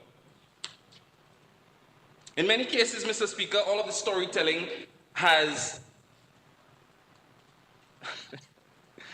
highlighted projects like resurfacing and expansion and widening of roads and cleaning up the roadside as statesmanship, visionary leadership, crowding out real discussions of access to health care, of youth employment and development, the quality of education that we have in Dominica for the 21st century, and building innovation for future generations to come. Mr. Speaker, even when genuine capital projects are being undertaken, the narrative far outweighs the actual numbers. Mr. Speaker, as legislators, it is our duty not merely to listen for lyrical flourishes of world-class infrastructure and historic allocations, but to demand evidence that each dollar spent improves the lived experience of the ordinary Dominican. Keep food on the table and keep them affordable. Keeps our drains and our waterways clean for the next impending storm or rain event. Keeps opportunities open for our young people. Keep garbage off the streets. Mr. Speaker, a bit more effort needs to be made to demonstrate and to explain to the people of Dominica that the budget address eloquently presented is not the actual estimates that we're approving. There's a difference. Essentially, what the Minister of Finance presented is a fiscal policy statement. And I believe, Mr. Speaker, separation must be created.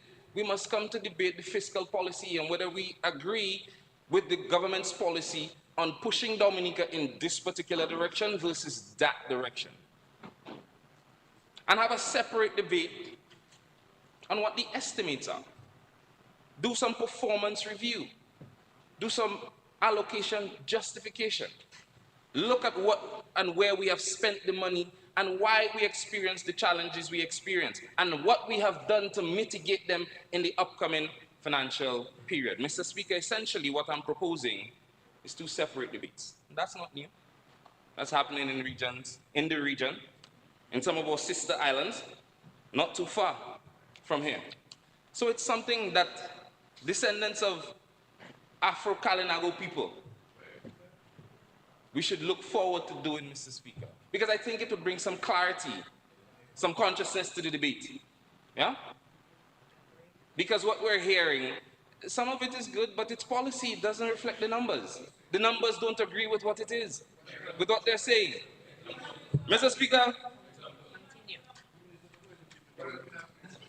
No, I come in with the numbers, adorable. Mr. Speaker, so let's do some more. Let's look at the performance. Obviously, Mr. Speaker, I don't have a lot of time, so we're going to maximize it. I cannot do all of the congratulations that I would like to do, and some of the things that I agree with, like the film industry, you know, we don't have all the time to go through that. Maybe when we split the debates, we can do that. But Mr. Speaker, before I proceed, there's one thing, let's start off on a good note. There's one thing that I would like to support and commend, and that is a recognition from the Ministry of National Security and the government at large with the issue that gun violence is becoming in Dominica. That's not what it used to be back in the day. Our environment is changing. Violence and injustice of that kind doesn't have a color, it doesn't have a species, it doesn't favor one person against the other. And as I've said before, in private, in public, there are some things that we cannot debate on. There are some things that we cannot have differences of opinion on and different sides on. Of course, we hold each other accountable. But I'd like to support the government's initiative, recognizing the problem that gun violence is and standing against it. And I'd like to stand and lend my support to that initiative however I can. Of course, we have to lead by example. We have to be careful with the things we see and the things that we promote. But violence and injustice on anyone is a danger to everyone in Dominica, and we must all stand against it. And Mr. Speaker, let's get back into the numbers.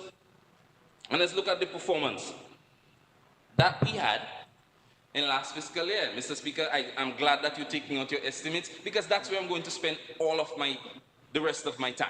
23 minutes to be exact. Mr. Speaker, what we have here is massive underperformance across many of the public sector investment programs. 8 out of 12 critical industries had massive underperformance, spending less than 50% of their allocations, namely, off the bat, Ministry of Tourism, 46.97%, Agriculture, 34%, Youth, Sports and Community Development, 23%, Foreign Affairs, 38%. An indication, Mr. Speaker, of weak delivery mechanisms, low absorptive capacity. Mr. Speaker, 2 ministries, however, had over-expenditure, extreme over-expenditure, and that is the Ministry of Education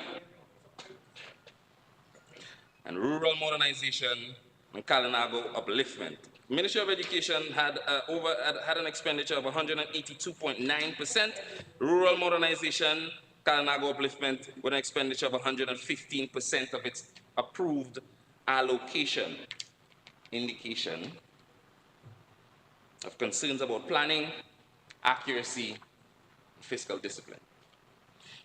Mr. Speaker, under the Ministry of Youth, Sports, Culture and Community Development, Minister of Finance claimed a few days ago that our young people continue to benefit from, and I quote, our young people continue to benefit from entrepreneurial support, digital skills training, and the creation of innovation hubs across the country. However, Mr. Speaker, this ministry had one of the worst PSIP implementations for the last fiscal year, executing only 23% of its approved budget, $11.7 million allocated to the ministry.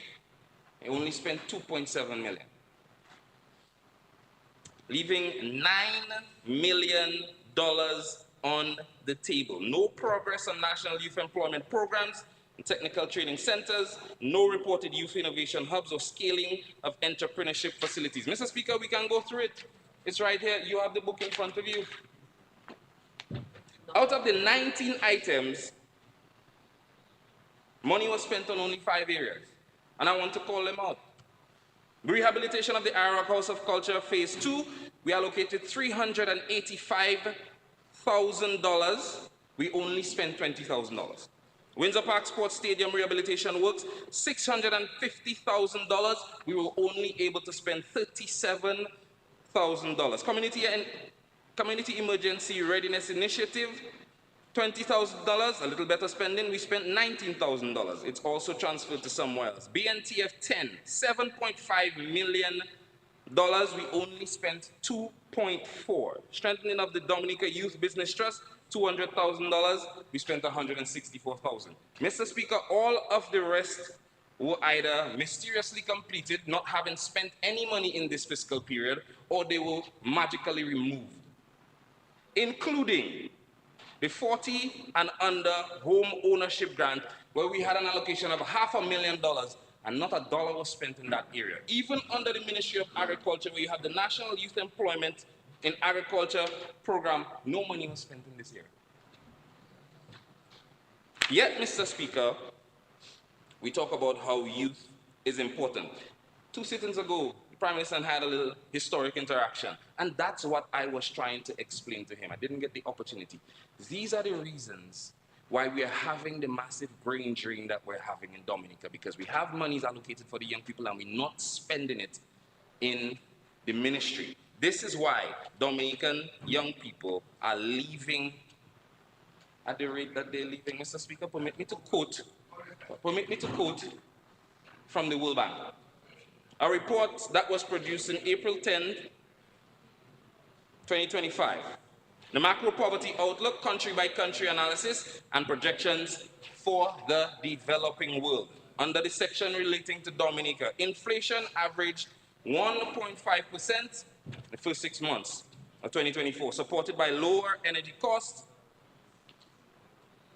Despite this, and Mr. Speaker, this information is not mine. I didn't create this. I'm only looking at the information that I was given. I'm referencing it with the research that I've done. Despite this, food insecurity remains a concern. In 2024, 21% of respondents to the Food Security and Livelihood Survey reported going a whole day without eating in the previous month. 42% were hungry, but didn't eat. Food insecurity is higher in rural areas and among people under the age of 25, reflecting household income instability. Around 34% of respondents reported experiencing job loss or income reduction in the past year. Mr. Speaker, this is the type of trickle-down impact that massive underspending and implementation failure in the public sector investment program has in the economy. Mr. Speaker, while the same report is indicating that Dominica will experience some growth in the GDP and some reduction in our debt, because of our lack of implementation in the critical areas where we need some investment, we risk many of our people going hungry. And that, you want the source? The Minister of Energy is asking me for the source. Macro poverty outlook, country by country analysis and projections for the developing world. That is a World Bank document, that's not mine. Mr. Speaker, this is why this massive underspending. One second. Members, I think he said that it was a World Bank report, April 10th, 2025. Yeah. No, he said that. He said April 10th, World Bank report 2025. I wrote it April down. 10, 2025. Yeah, proceed. Mr. Speaker, this kind of underspending and lack of implementation is why our young people are fighting, and why they're drinking, and why they're leaving the country in droves. And we heard earlier in this sitting that many of them in the age, and I think the pilot from Margaret remarked of the gap, the 20 to 30, that being admitted to the APUA, unfortunately, because the opportunities are lacking, because there's a lack of implementation in areas where we should be. Mr. Speaker, I had the opportunity to talk to some young people, and that's not new for me, I do that all the time. And the resounding cry from the young people, I would like to talk about resounding cry. The resounding cry of the young people is that they want access. Mr. Speaker, access, one, to real jobs. Because our young people are qualified. The complaint is that most of the jobs don't match the skills that they have. And there is very limited career opportunities or even upward mobility. And that's why they feel forced to leave. It was so interesting to hear one of them say this. Imagine building a Dominica where ambition doesn't need a visa. Mr. Speaker, number two, they want access to funding and resources. Let's look at the area of music. Booyah music is the fastest growing industry built by our young people, largely by themselves. But Mr. Speaker, they don't need handouts. What they need is access. Where is our music and entertainment industry? Policy, rather. Our music and entertainment policy. I heard the Minister of Tourism mention an entertainment policy a while ago. I'm happy that it's coming. But young people are doing something with our music, indigenous to Dominica, largely by themselves. Couldn't they have done with some more added finances? What do you think they could have done with some added investment and push behind them? With an entertainment policy that doesn't just look for their development, but something that helps to protect something that is uniquely Dominican. To protect our artists, our producers, the people in the industry now, to protect something that is uniquely Dominicans and keep it so. Mr. Speaker, our young people want a real path to home ownership. In the last fiscal year, the 40 and under home ownership grant was established, an allocation of $500,000 was allocated, nothing was spent. How do we explain that? Is it that we didn't have young people that wanted homes, nobody applied? What is the situation with that? Because $500,000, I don't think our young people just leave it on the table. They want a real path to home ownership. They want good quality health care, not just for themselves, but they want it for their parents and their grandparents and their cousin and their sister and their auntie and their uncle too, in Dominica. We have a cadre, a number of highly skilled healthcare professionals from Dominica that don't see working here as a viable option. We need to do more to bring them home because they want to work here, but it cannot be for free. We cannot we cannot ask them to come back for free. Coming back home to work and provide services after you've built a skill must be viable. You must be able to build yourself. It must be worth your while. Even because, Mr. Speaker, here's what they're saying. Young people are saying that they feel they can't make it here. They can't make it here. So I think we need to do better in helping to bring them home. Finally, Mr. Speaker, they want a real voice in governance. They want a real voice in governance. The youth are saying that they feel like they are consulted, but they don't feel respected. Their ideas are heard, they get a round of applause, and nothing happens after that.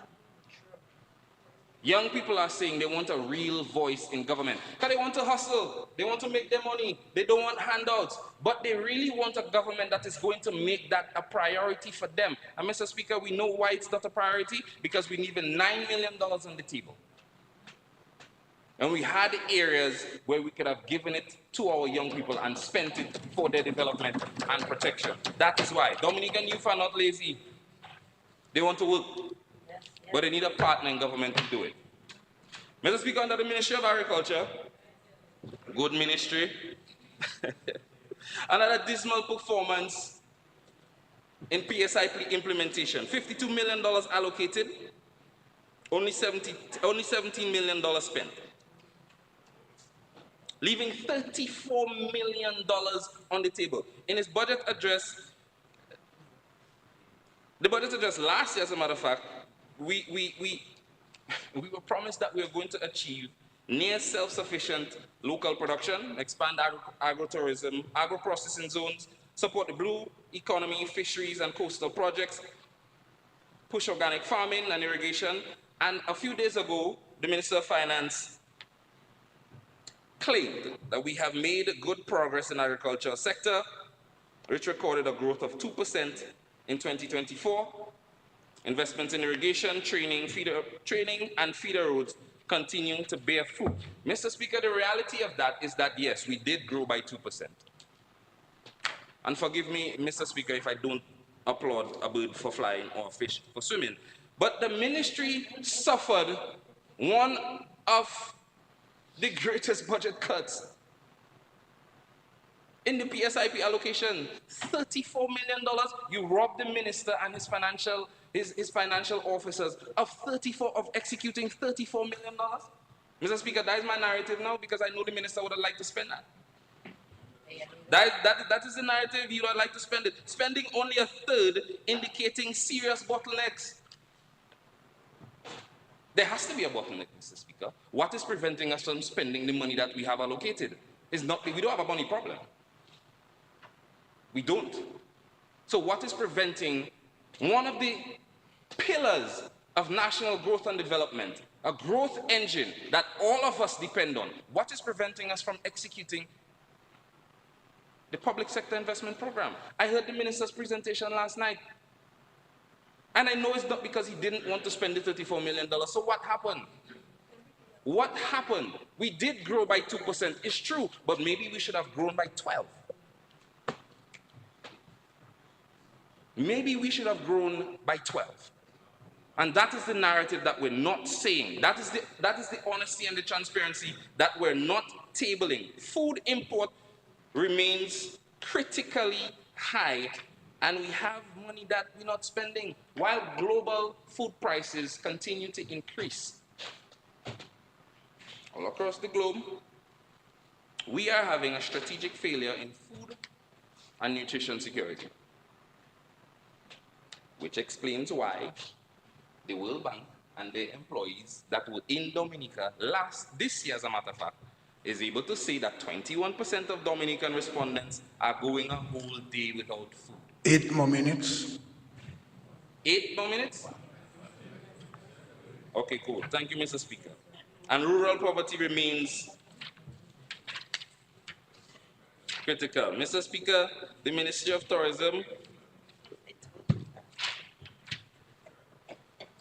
could have done better, because they had money there and they left it on the table as well. Mr. Speaker, before I sit down, I want to talk about the Ministry of Education, because I find it unfair that the Ministry of Finance and everybody who spoke before, including the Minister of Public Works, had nothing to say about the Dominica Grammar School.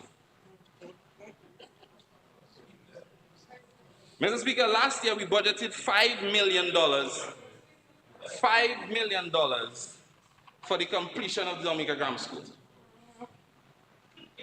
That it was going to be completed and school was going to be opened. Right? In that same time, Mr. Speaker, the same period, we're recording an expenditure of $39 million in that 12 months. $39 million. The Ministry of Education was allocated $22 million. We spent $41 million. Out of the $41 million we spent in the Ministry of Education, $39 million went to the grammar school alone. In the same time, when we're having a historic catastrophic failure on the construction project. How is that possible, Mr. Speaker? How do you explain that? And nobody wants to talk about it, take accountability for it, and try to build trust in the people of Dominica. Yes. Mr. Speaker, I'd like to move a motion to give Paris an additional 15 minutes for his presentation. Senator Paris. Senator Paris for an additional 15 minutes to do his presentation. I second the motion. It has been moved and seconded that Senator Paris will be given an additional 15 minutes. Those in favor? Aye. Those against? Mr. Speaker, don't do that again. Again, the motion has been moved for Senator Paris to be given an additional 15 minutes. Those in favor? Aye. Those against?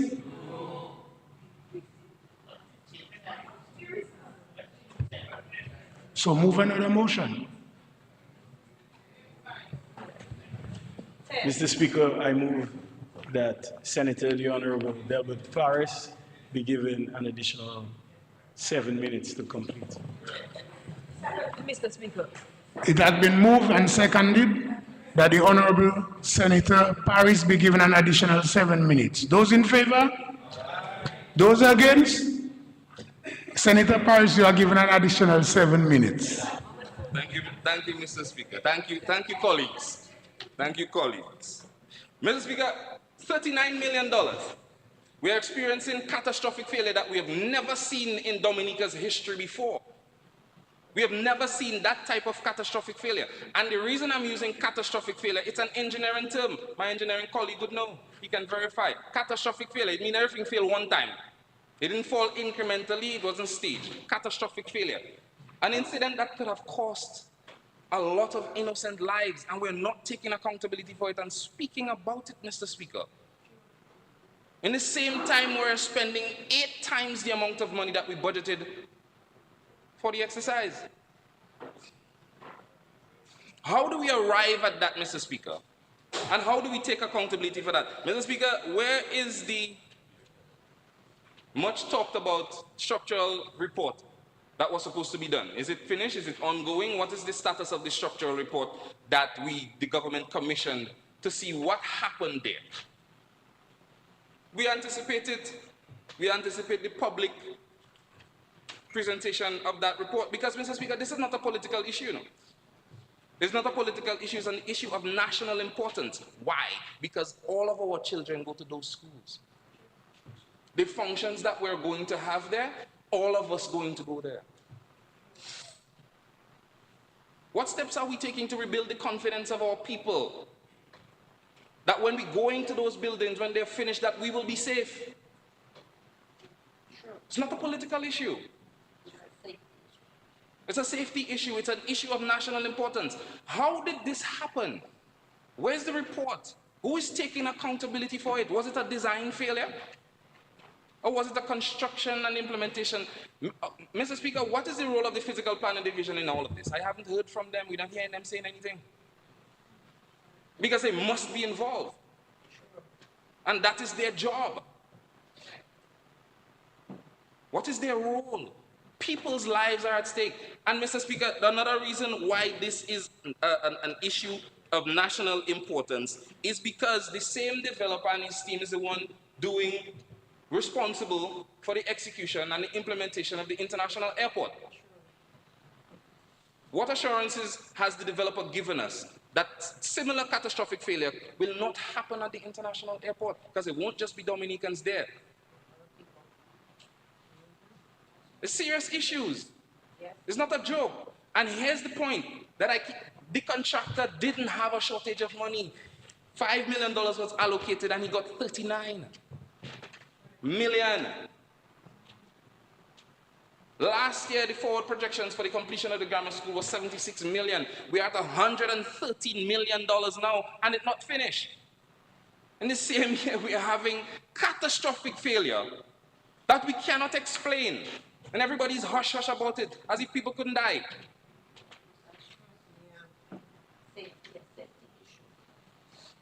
We need some answers, Mr. Speaker. I think the people of Dominica deserve it. Under the Ministry of Health, Mr. Speaker, not much, well, I don't have much time, but another area where we have money allocated, and somebody is creating a bottleneck. The money is not being allowed to be spent. $7.5 million, only 1.9 spent. And we have people complaining about the state of their health centers. We have people complaining about the state of the ambulance and fire service. We have people complaining about available medicines. We have people complaining about the heat in the hospitals, etc., etc., etc. Mr. Speaker, somebody is preventing the financial officers from spending the investment money in the Ministry of Health. And somebody has to answer. Mr. Speaker, I'm not going to stand here and say that the ministry didn't spend the money. No, man, somebody blocking it. Because we cannot have investment money. Mr. Speaker, a friend of mine rode in the ambulance.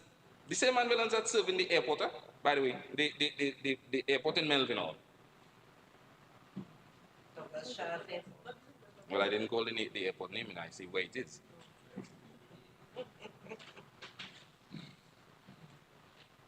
They don't have strap, it's hot, all manner of things. We get to the Margaret Hospital. Mr. Speaker, that is what we're comfortable with. We're comfortable promoting that.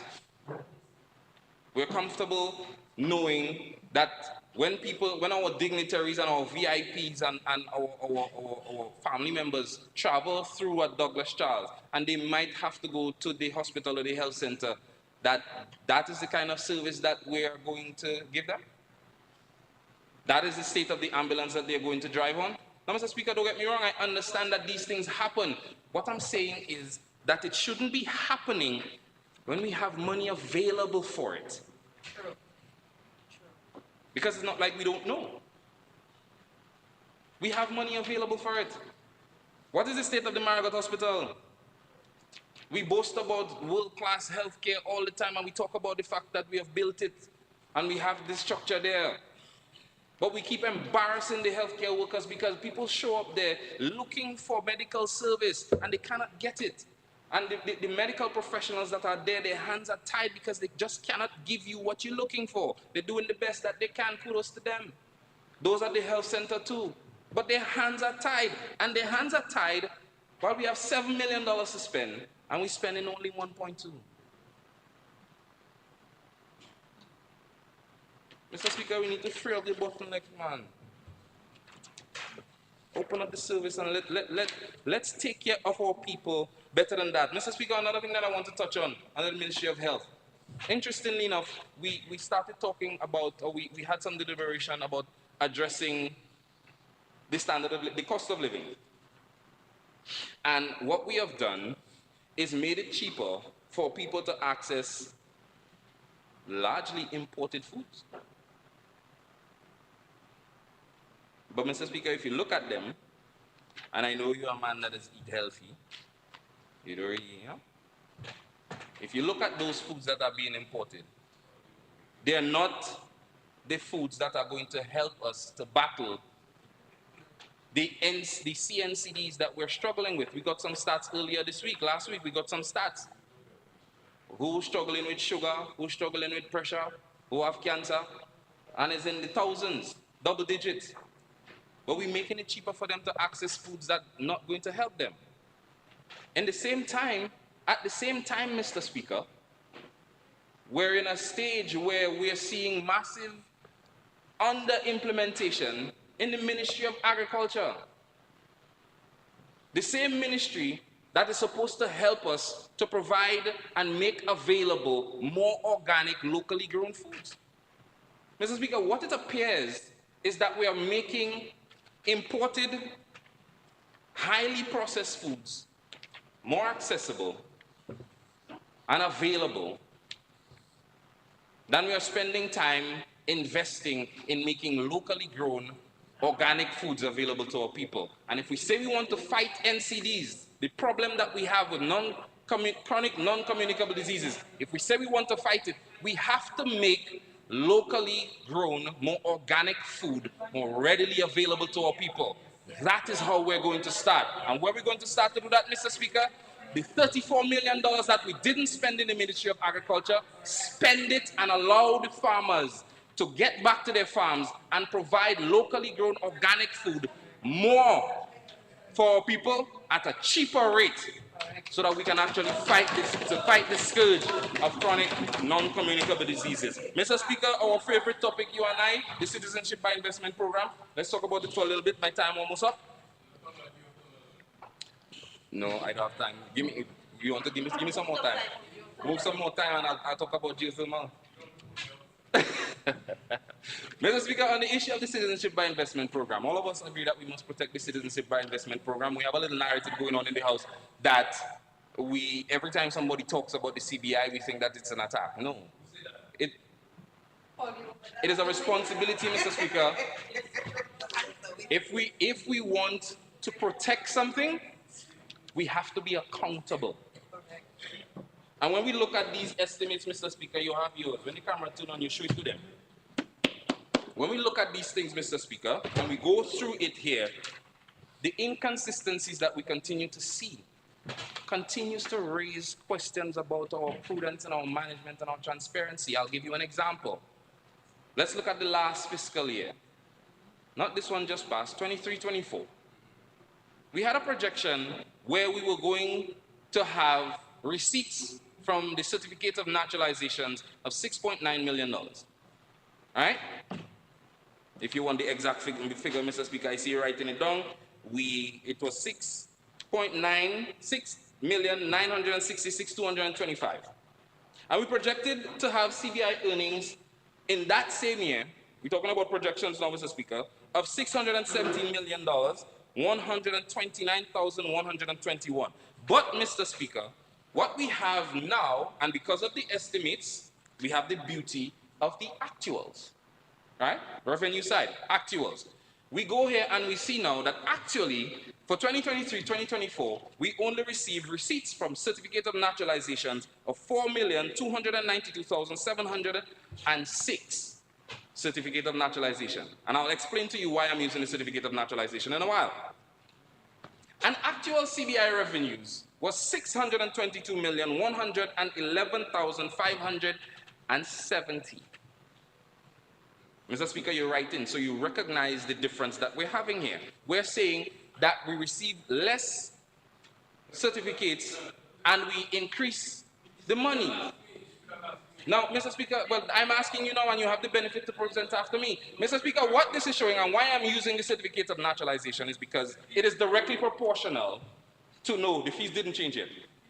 No, not yet. 23-24, we're talking about, not 24-25. Mr. Speaker, the reason I'm using the certificate of naturalization is because it is directly proportional to the revenue that we get. Why, Mr. Speaker? Because every citizen that receives naturalization has to pay a fee for it. So using that, we can actually find out how many citizens receive naturalization. That shows that we had a... Mr. Speaker, I want to rise on a point of clarification. No, you can't. Your point of order. A point of order. He's on his feet. So you cannot rise on a point of clarification. It's a point of order. On a point of order, Mr. Speaker, to just put some clarity in terms of the way the certificate of naturalization. No, you can't do that. Why? You can't. He's on his feet. You have to be in a point of order. So if he's saying something wrong, you have to say that he's incorrect and you want to correct it. Yeah, Mr. Speaker, I want to correct him. But what? Yes, on the imputing of improper motive with respect to the revenues that have been earned, linking it to the number of certificate of naturalization being received. Mr. Speaker, we know, for example, that he's referring to the CBI program. Under the CBI program, you have individuals and then you have packages. You have a family package. So it is not a direct link. You can have a family of 2, you can have a family of 8. And yeah, but there are many other members who will be presenting. They can actually counter his argument. No, because he's just looking at numbers, so you can't stand on a point of order or point of clarification on his numbers. But it's misleading, Mr. Speaker, to make the public believe that there's a direct link between the number of there COMs are and the other revenue honorable generated. members on the other side, on your side, who can actually, in the debate, point out where they think he's wrong and clarify to the public. But you cannot, in his intervention, without saying it's a point of order, you can do this. So, Senator, proceed. You may take your seat. Mr. Speaker, I would like to reclaim my time. How much time I have left, Mr. Speaker? Minutes additional. Well, Mr. Speaker, here's why there's a direct link between it, Mr. Speaker. Because it means that the more citizens we have, we should get more money. The less citizens we have, we would get less money. That is exactly how it works. Because, Mr. Speaker, if you do the math on it, and you divide the certificate of naturalization by the $670 fee that we're paying, we're showing that we have 4,000 less citizens, and we got $5 million more. So I would really love if somebody would do the numbers, do the math, and explain it for me, please, as we go. Mr. Speaker, in the last 2 minutes, the garbage collection has been a problem for a long time. Under the Ministry of Environment, Rural Modernization, and Kalinago Upliftment, I see we had some expenditure, some over expenditure, much of it spent on the NEP, good job. But, Mr. Speaker, here's where I have the problem. We have been dealing with this garbage thing for a while. And yes, I know we have 6 trucks coming, allegedly. But, Mr. Speaker, what are we doing with the environmental surcharge that we have been charged for? Here in the estimates again, Mr. Speaker, for the last 2 years... One more minute. Yes, Mr. Speaker. For the last 2 years, we have received over $22 million in environmental surcharge, and we haven't bought a truck yet. And if we're doing the maintenance on those equipment, we will know that they're going to fall apart, and we will know that they would need replacement. Also, Mr. Speaker, the landfill was created in 2005 with a 15-year stamp on it. We know that it was going to only last for 15 years. We have been living on 5 years of borrowed time, and we haven't moved yet. I think we owe the people of the surrounding community an apology, and we have to give them something for their pain and suffering because they have suffered for too long. In conclusion, Mr. Speaker, let us stop accepting public relations victories in place of measurable progress. We cannot applaud routine housekeeping as if it was visionary innovation. Let us, in the spirit of genuine accountability, turn the page from storytelling to truth-telling, grounded in transparent data, prudent spending, and an honest appraisal of work still to be done. Thank you, Mr. Speaker. Before we proceed, let me just point out something so we can be clear. If a member is on his feet and he's saying something where he's imputing improper motive, we can stand on a point of order to point that out. In regards to standing order 41.5, and I'll read it, see if you don't have your standing order. It says, a member who has spoken on a question may, with the speaker's permission, again be heard to offer an explanation of some material part of his speech, which he claims has been misrepresented, but he shall not introduce new matter. So we kind of mixing that up with the point of clarification, but that specifically refer to if you were speaking and somebody is now talking and saying you said something that is incorrect that you didn't say. So actually there is no point of clarification per se in the standing orders, except that especially on a substantive matter, if someone is saying something wrong, the actual minister can, if you say, for example, that 500,000 was spent on, let's say, in housing, and the minister knows that is incorrect, the minister could now get the opportunity to stand to actually correct that error. But we can't do it how the honorable member is trying to do it. So let's proceed. Next. Yes, Honorable George, you may proceed. Thank you, Mr. Speaker. Mr. Speaker, it's always a pleasure to stand in this honorable house and give my contribution in defense of what I consider an extraordinary budget presented by the Minister of Finance last week. And I want to commend him for his excellent presentation. I also want to commend all the public officers, senior public officers who played the role in ensuring that this bill is presented in this honorable house. Mr. Speaker, I believe that we have a duty to work on behalf of people in this country. And I think we, on this side of this house, take our responsibility very seriously, Mr. Speaker. And that is why we have been in government for so long, Mr. Speaker, because the people understand that we have their back and they understand that we will fight for them and be in their corner, Mr. Speaker. And of course, our leadership, our visionary leader, Honorable Prime Minister, has been at the forefront of our efforts in ensuring that we can continue to serve the people of Dominica. But Mr. Speaker, I want to start by saying first and foremost that the presentation by Senator Paris, it was a misrepresentation of the facts when it comes to the opportunities for young persons in this country, Mr. Speaker. And just to say that when we're talking about a budget, Mr. Speaker, we are not talking about money that's on the table. And many times I heard you mention that there's money on the table. That is not what a budget is, Mr. Speaker. There's no money on the table. A matter of fact, a budget is made up of revenue projections, and it's a plan of what you intend to spend in the next 12 months, Mr. Speaker. There's no money on the table, as indicated by Senator Paris, Mr. Speaker. And of course, obviously sometimes you will fall short of your spending, but that doesn't imply that you're not making progress, Mr. Speaker. And I think I need to clarify that. And just to say further, Mr. Speaker, Mr. Speaker, he mentioned about youth, and implementation rate. He would know that measures that benefit young people are not just restricted to the ministry responsible for youth. Exactly. We have measures under the Ministry of Agriculture. We have measures under the digital economy. $75 billion giving grants to young people, Mr. Speaker. That is not under the Ministry of Youth, but it impacts the young people of Dominica, Mr. Speaker. So I don't think that just watching one narrow ministry, Mr. Speaker, and saying that we are leaving money on the table and all these accusations, it's not a fair representation of the facts in this honorable house, Mr. Speaker. And I always know if your foundation of an argument is wrong, your entire argument is wrong. Right? So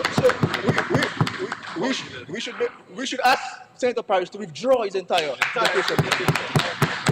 Withdraw, Mr. Speaker, because it's really disingenuous to this honorable house, Mr. Speaker, and I hope that he can do better in the future, Mr. Speaker. And I just want to mention, before I get into my presentation, that the National Lotteries Commission is mandated by law to support youth and sports and culture. And we use that facility to implement a number of key projects, Mr. Speaker. It may not necessarily be reflected in the budget, but we use that facility many times, especially for lightings and different initiatives that benefit young people, Mr. Speaker. So, and I heard him made a comment about some projects mysteriously implemented, but there's no expenditure. You can't say that, Mr. Speaker, in this house. You can't say that. Senator Henderson, the minister, honorable minister, is on his feet. You can be speaking, you're distracted. So proceed, honorable minister. Your mic is off, yes. Yeah, thank you. Thank you very much, Mr. Speaker. Well, Mr. Speaker, the budget we saw presented by the Minister of Finance last week, it speaks very boldly on a number of initiatives that benefit young people. Number of initiatives. And I want to take some time and just highlight some of these initiatives I believe that's important for young people to be aware of, Mr. Speaker.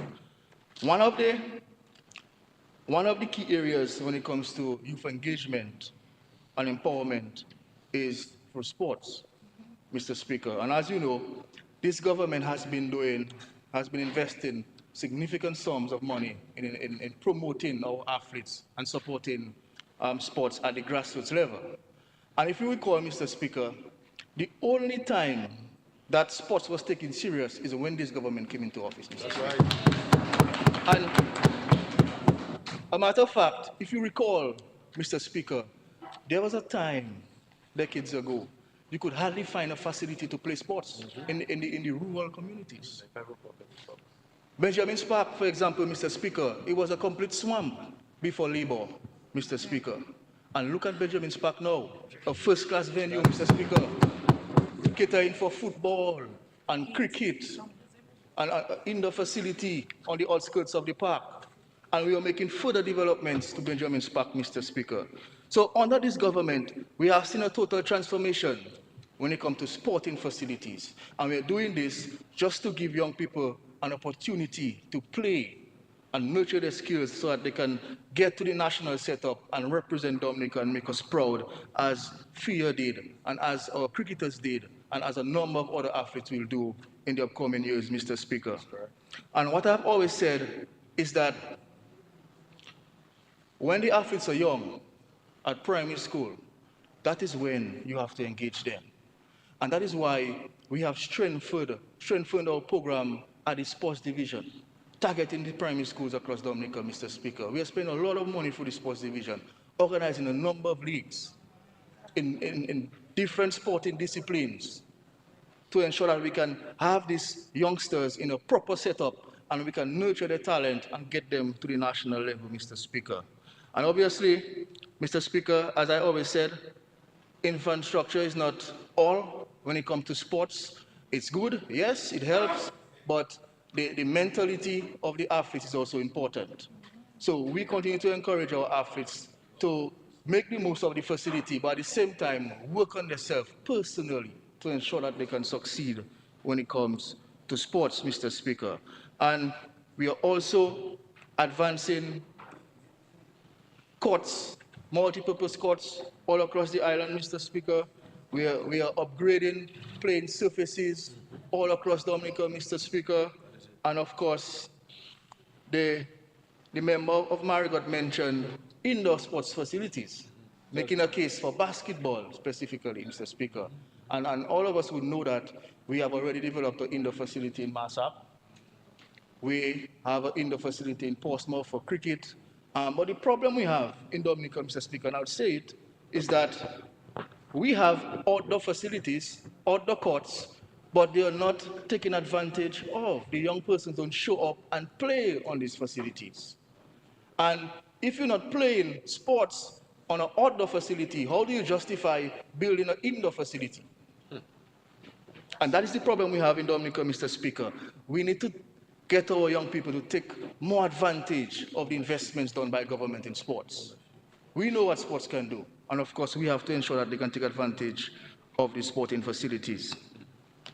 As I said, the facilities are not all, but they're important.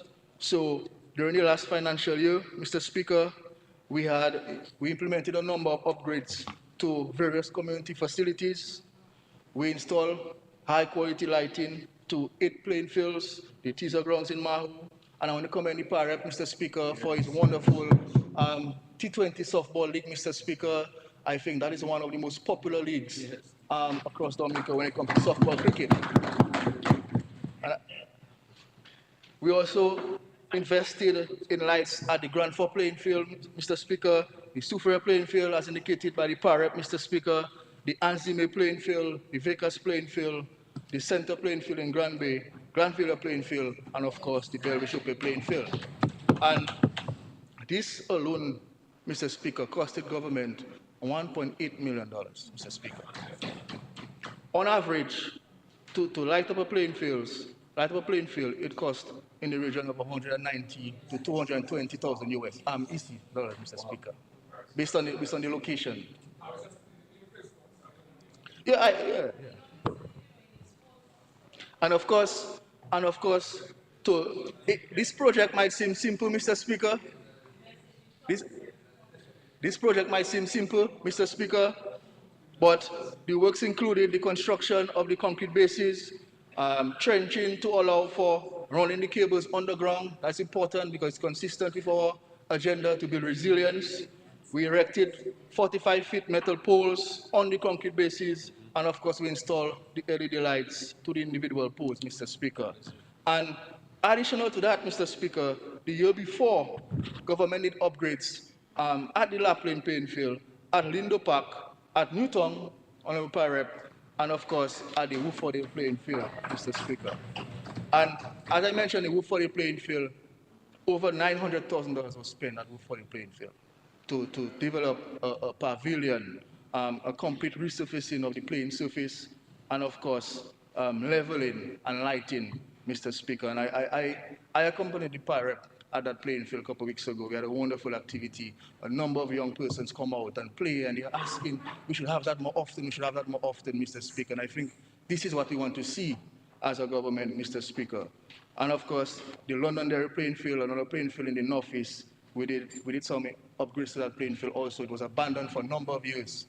And as we speak, Mr. Speaker, there's a regional tournament taking place at Londonderry as we speak, Mr. Speaker, in tip-ball cricket, Mr. Speaker. St. Lucia is here playing against our national tip-ball cricket team, Mr. Speaker. So I'm very happy for this thing, Mr. Speaker. And of course, going forward, we have earmarked a few other community playing fields for further upgrades. The Jolly John playing field in the Kalinago territory, Mr. Speaker. That's where we normally have the KPL cricket competition, a very popular competition there, Mr. Speaker. The Lamoff playing field in the Cottage constituency, Point Michel playing field, Mr. Speaker. And of course, recently we started works on the Bells playing field, which we expect to complete very soon, Mr. Speaker. So the government is spending a lot of money on playing fields. And we are doing this again just to ensure our young athletes have an opportunity to play, Mr. Speaker. Yeah, I lose some weight. Anyways. Mr. Speaker, another important aspect of the ministry is the BNTF program, Mr. Speaker. And under that program, some of the projects are also targeting playing facilities, sporting playing facilities, Mr. Speaker. One such facility is the Daly's playing field, Mr. Speaker, a complete upgrade to the Daly's playing field, to include a pavilion, resurfacing the entire area, Mr. Speaker, and of course lighting, Mr. Speaker. That project is 90% complete as we speak, Mr. Speaker. Another project under that program, Mr. Speaker, is the Trafalgar, the upgrade of the Trafalgar basketball facility. As we know, Trafalgar is a community that's rich in basketball, Mr. Speaker, and they have a lot of wonderful players playing basketball in Trafalgar. And of course, we want to ensure that this facility is to a standard that can accommodate wonderful games. So we have done a media center for that facility. We have done covered stands for that facility. We have done male and female washrooms for that facility, Mr. Speaker. And of course, we're giving them a complete resurfacing of the basketball court and lighting, Mr. Speaker. So that again is wonderful news, Mr. Speaker. And just to say further, Mr. Speaker, under that same BNTF project, under the next cycle, cycle 11, Mr. Speaker, we have already received provisional approval for upgrades to the Castlebrooks playing field, Mr. Speaker. And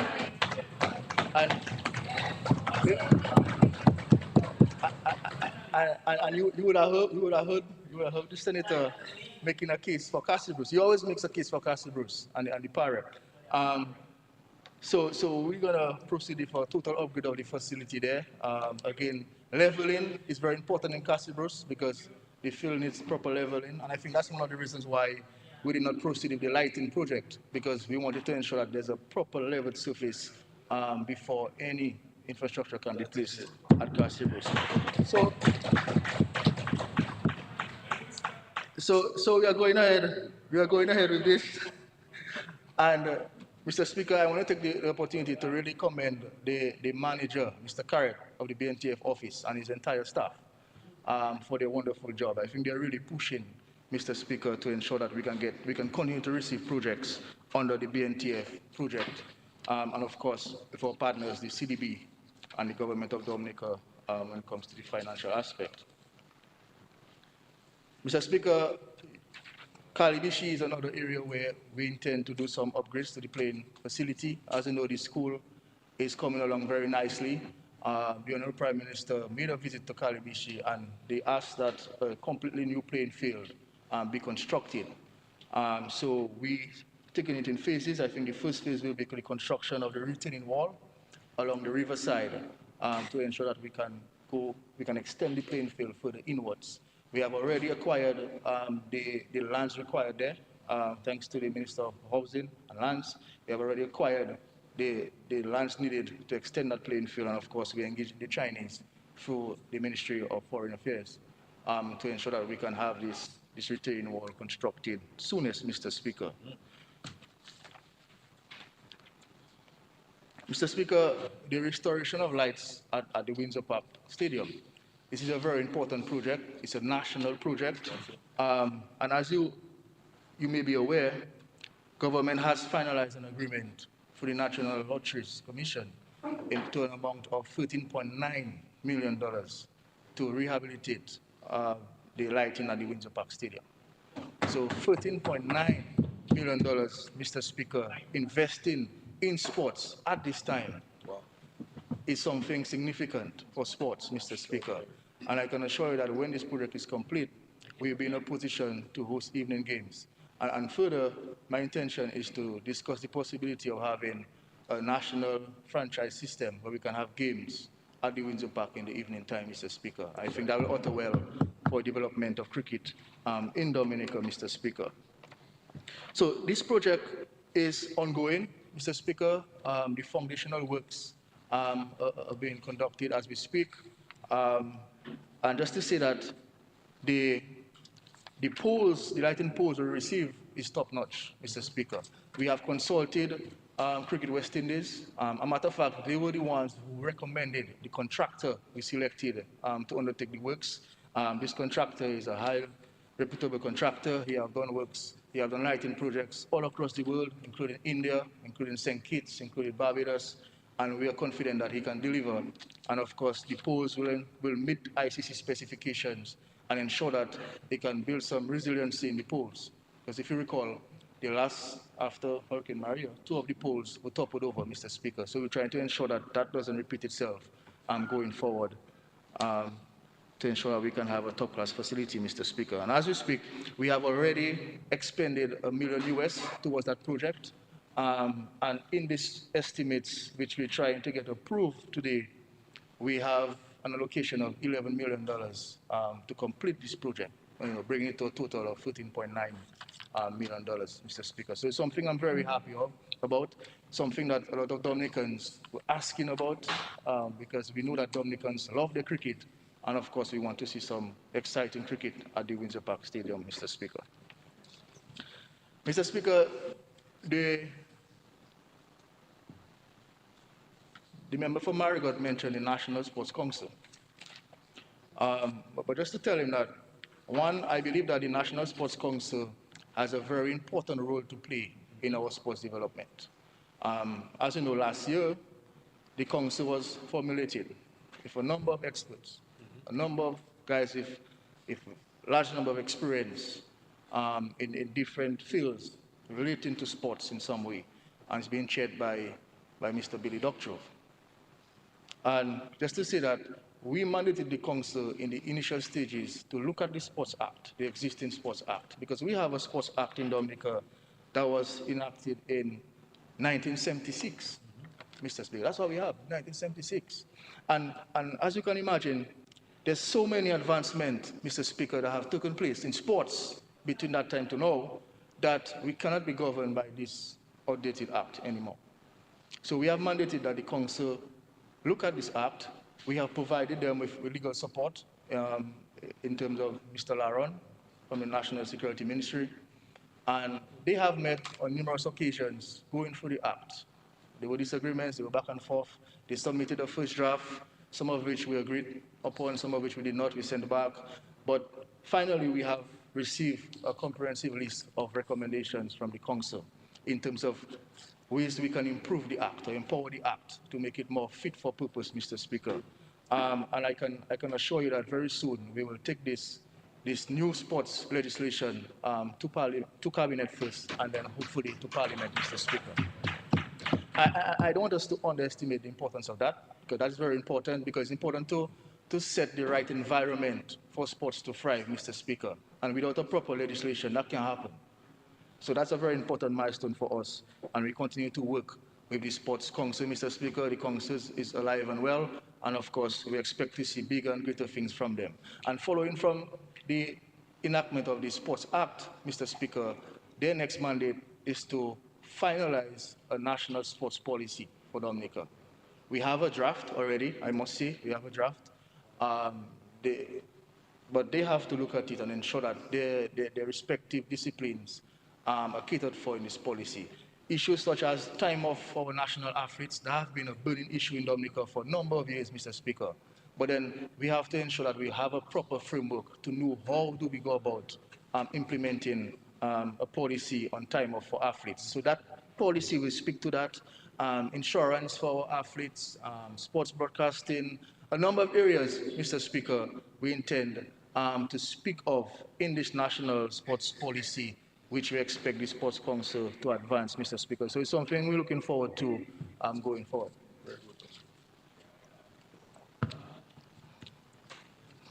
Mr. Speaker, the government is not mandated to support any sporting association. As a matter of fact, all the sporting associations, they have constitutions, they have executives. Most of them are governed by the parent international body, Mr. Speaker. So the government is not mandated in any way to support an association financially and otherwise. But we understand that when our athletes go out to represent Dominica through an association and they succeed, at the end of the day, all of us are happy. It's a Dominica thing. All of us are happy, Mr. Speaker. So that is why, over the years, this Labour government have been providing support wherever we can to various associations to help them with the cost, especially to send athletes out to study, Mr. Speaker, to compete, Mr. Speaker. That's something we have been doing. It cost us a lot of money, I must say, and we heard the Minister of Finance in his budget speech articulated that in the last financial year, we spent $1.1 million just to support athletes and associations, Mr. Speaker. That's a lot of money. That's a lot of money, Mr. Speaker, investing in our associations and our athletes. And that is excluding what we spend through sports division in the schools. That's our responsibility there. That's our primary responsibility. But we are going beyond that, Mr. Speaker, and supporting the associations and athletes in their ventures, Mr. Speaker. And what we have committed to do this year, going forward, Mr. Speaker, is to liaise with the associations to ensure that we can build national facilities that they can be in charge of, Mr. Speaker. You know, because most times the parent body associations, they have funding facilities available which the local associations can tap into. And then in that case, all that's expected from the local association and the government is to provide adequate land. For instance, the Athletics Association, Mr. Speaker, they have funding through World Athletics, where we can build a top quality track and field facility. And all that's expected from government is to identify suitable lands on which this facility can be built. And as you know, we have been progressing on this. A matter of fact, we started our discussions with World Athletics in 2022, Mr. Speaker. And there have been delays, I must confess, there have been some delays, especially in terms of communication.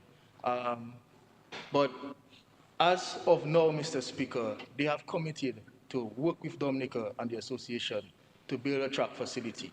We have identified lands at the Point Wrong area, Mr. Speaker. Our next step is to engage a proper engineering firm to look at the site, advise us on the display plan, the engineering plans, to ensure the land is leveled, to develop bills of quantities so we can engage a contractor to ensure that we can prepare the site and present a proper site to World Athletics for just laying the track, Mr. Speaker. So we're making progress on this. I believe that a synthetic track for athletics is the only, or maybe one of the few, if not the only missing pieces for sports in Dominica, Mr. Speaker. And if we can achieve that, Mr. Speaker, I think we can say, yes, we have done well when it comes to sports development, Mr. Speaker. So we are progressing ahead with this. I want to commend the president of the Athletics Association for his tremendous leadership getting us to this phase, Mr. Speaker. But in the coming months, we will push forward to ensure that we can have a proper track for our athletes. And the vision which we have articulated publicly, Mr. Speaker, is that we want to be in a position to host Carifta in 2028. 2028, we want to be able to host Carifesta, Carifta Games. Carifesta's on my mind. So that's our time frame, Mr. Speaker, and of course, I think that, you know, all things equal, we can achieve that working in partnership with the World Athletics and the local board, Mr. Speaker. And if that wasn't enough, Mr. Speaker, what we have done in this fiscal period, Mr. Speaker, and as you know, before every budget presentation, the Ministry of Finance consult with different stakeholders. And this year, we consulted with all the associations, all the cultural groups, Mr. Speaker, some youth groups, Mr. Speaker, and what they have told us, they have made a strong plea for giving them a subvention so that they can meet some of the costs they incur on an annual basis, Mr. Speaker. So in this financial year, as outlined by our Minister of Finance, we will seek to provide subventions to many sporting associations, Mr. Speaker. And I think that is a wonderful thing for our sporting associations. Obviously, there will be guidelines in terms of how this subvention is administered. There will be responsibilities for the various associations. And of course, we want to ensure that they can have that pool of resources available to them to build the grassroots system and of course support the annual activities, Mr. Speaker. And just to say, Mr. Speaker, just to highlight some of the sporting achievements over the last year, obviously, last year started with a bang, Mr. Speaker, when Fear Lafo Godson instilled some pride in all Dominicans, winning the first gold medal in the women's triple jump, and government recognized her in a huge way. And I was very happy for this, Mr. Speaker, because not often you find small countries like Dominica recognizing the athletes in such a huge way. And I can go through the list of all the stuff that FIA was rewarded with, Mr. Speaker. And that has served as inspiration for many young track athletes across Dominica, Mr. Speaker. And there's heightened enthusiasm and interest in athletics because of your success, Mr. Speaker, and that's wonderful, Mr. Speaker. And just to say, at that same competition in Paris last year, we had another athlete from Portsmouth competing, Mr. Denick Luke. He was not able to succeed, Mr. Speaker. But what we have done in discussion with Mr. Doctrove, the DOC and the Athletics Association, we have said that he has the potential to medal gold in the next Olympics in 2028. He has the potential.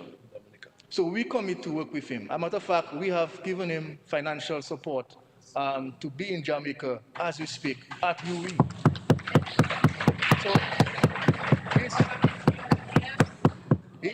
he's currently at the University of the West Indies. I was told that his coach is the coach that coached sprinter Usain Bolt. Same coach at Jamaica. I was advised that. So we expect him to be ready by next Olympics in 2028, Mr. Speaker. And I want to commend the Prime Minister for when we approached him, making a case for Denick Luke, he was like, yes, because he saw the vision and he knew the potential of this young man, Mr. Speaker. And of course, through the Ministry of Education, we provide support to him to meet his expenses while at UE in Barbados. And a number of other young athletes, some of us in Jamaica, likes of Addison James, Curl Etienne, a number of other young athletes which we continue to provide support for, Mr. Speaker, have them overseas. And while they're building on their skills and talent, they're also earning a degree, Mr. Speaker. And I'm happy for this because I always advocate that our young people can do academics and sports at the same time, Mr. Speaker. So that is good. That is good for us, Mr. Speaker. And of course, we look forward to their successes and preparations. Mr. Speaker, just to highlight a few more athletes, Joshua Joseph was named captain of the Windward Islands under-15 cricket team. We had 6 Dominicans selected on the Windward Islands under-15 cricket team. Of course, Addison James, he won gold at the Carifta under-20 boys. Javelin, Cavem Hodge, Mr. Speaker, become the first Dominican to score a century in England, Mr. Speaker, since Irving Shillingford, Mr. Speaker. And as I mentioned previously, Mr. Speaker, I think that Dominicans should continue recording the dissatisfaction with the dropping of Cavem Hodge and Alip Afanas, Mr. Speaker. Because these are 2 talented young guys, Mr. Speaker, who deserve to be on the West Indies team, Mr. Speaker. And I continue to advocate to the West Indies Cricket Board that you have to be objective in your selection, Mr. Speaker. Objective, Mr. Speaker. The system we have is not working, Mr. Speaker. It's not working. Just last night, whitewash, Mr. Speaker, by Australia. The system is not working, Mr. Speaker. You cannot have a coach and a selector. Same person, Mr. Speaker. And guys who performed last year, guys who topped the charts in terms of runs, in the case of Cavem Hodge, he's dropped, Mr. Speaker. How do you explain that? How do you explain that? And we get some simple excuses and change of style and all these things, Mr. Speaker. So we in Dominica have to continue to record our dissatisfaction for this, Mr. Speaker.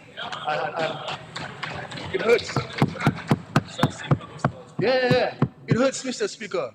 I had a discussion with Alec at the stadium recently, Mr. Speaker. It hurts. You can see that. It hurts, Mr. Speaker. It hurts. So we should put the Western Spirit Board on notice, Mr. Speaker. Something has to be done. Something has to be done, Mr. Speaker.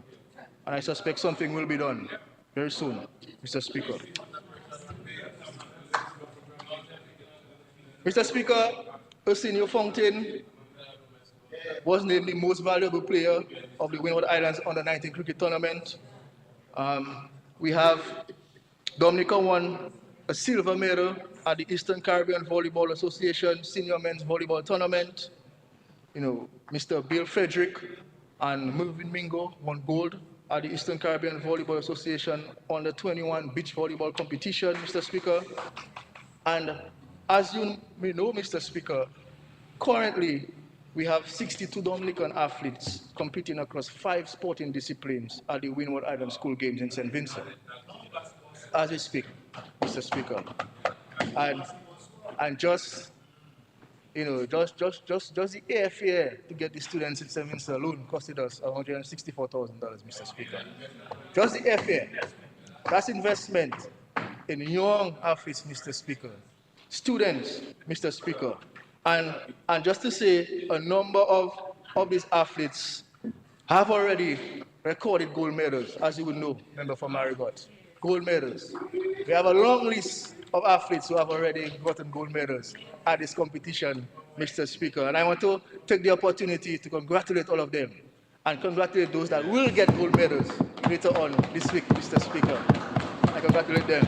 And I had the opportunity to speak to them before we send them to St. Vincent, the day before, Mr. Speaker. They're excited.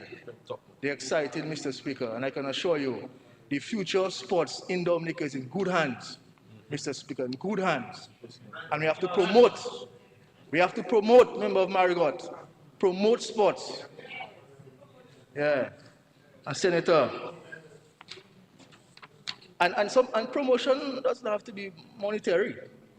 You know, sharing on social media, showing up to the games. That goes a long way. Show up to the games. Yes, we do all that. We do all that.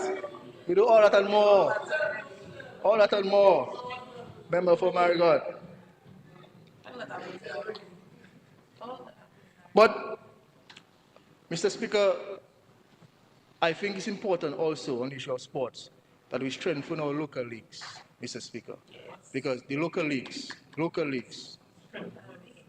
because that is where young guys play and get the opportunity to compete from an early age. Strengthen the local leagues. And I heard the comment from the member of Marigot about giving athletes subvention and stuff like that. I don't think that's the best approach. I think what we should consider in Dominica at this time is to try to introduce semi-professional leagues. Semi-professional leagues, Mr. Speaker. So guys can get paid stipends for playing, Mr. Speaker, because we won't be able to get professional leagues. But at least we can experiment with semi-professional leagues in the first instance, Mr. Speaker. And that will ensure that, one, the local league will be strengthened, and of course it doesn't exclude any athlete from getting some form of support. Because you don't want a case where you only provide support to those that have tremendous potential, and those that are there trying, they receive nothing. You have to ensure that everybody can get resources, and I think a semi-professional league is the way to go, Mr. Speaker. And Mr. Speaker, the Minister of Finance mentioned the issue of non-traditional sports or alternative sports, and we have seen the recent bike festival, Mr. Speaker, a festival that government committed a lot of support towards, Mr. Speaker. Water sports, like kayaking, we can only focus on the basketball and the cricket and the football, Mr. Speaker. We have to introduce non-traditional sports. And I think the member for Roseau Central has been playing her part in that. Non-traditional sports, you know? And that, I think that is the next big thing when it comes to sports in a small country, Mr. Speaker. So I'm confident that based on the measures outlined in this budget, Mr. Speaker, based on the current programs being implemented by the sports division and the associations, that we will see a number of other athletes coming through the ranks and making us proud, Mr. Speaker. And just to say that in sports, we have a real opportunity to succeed.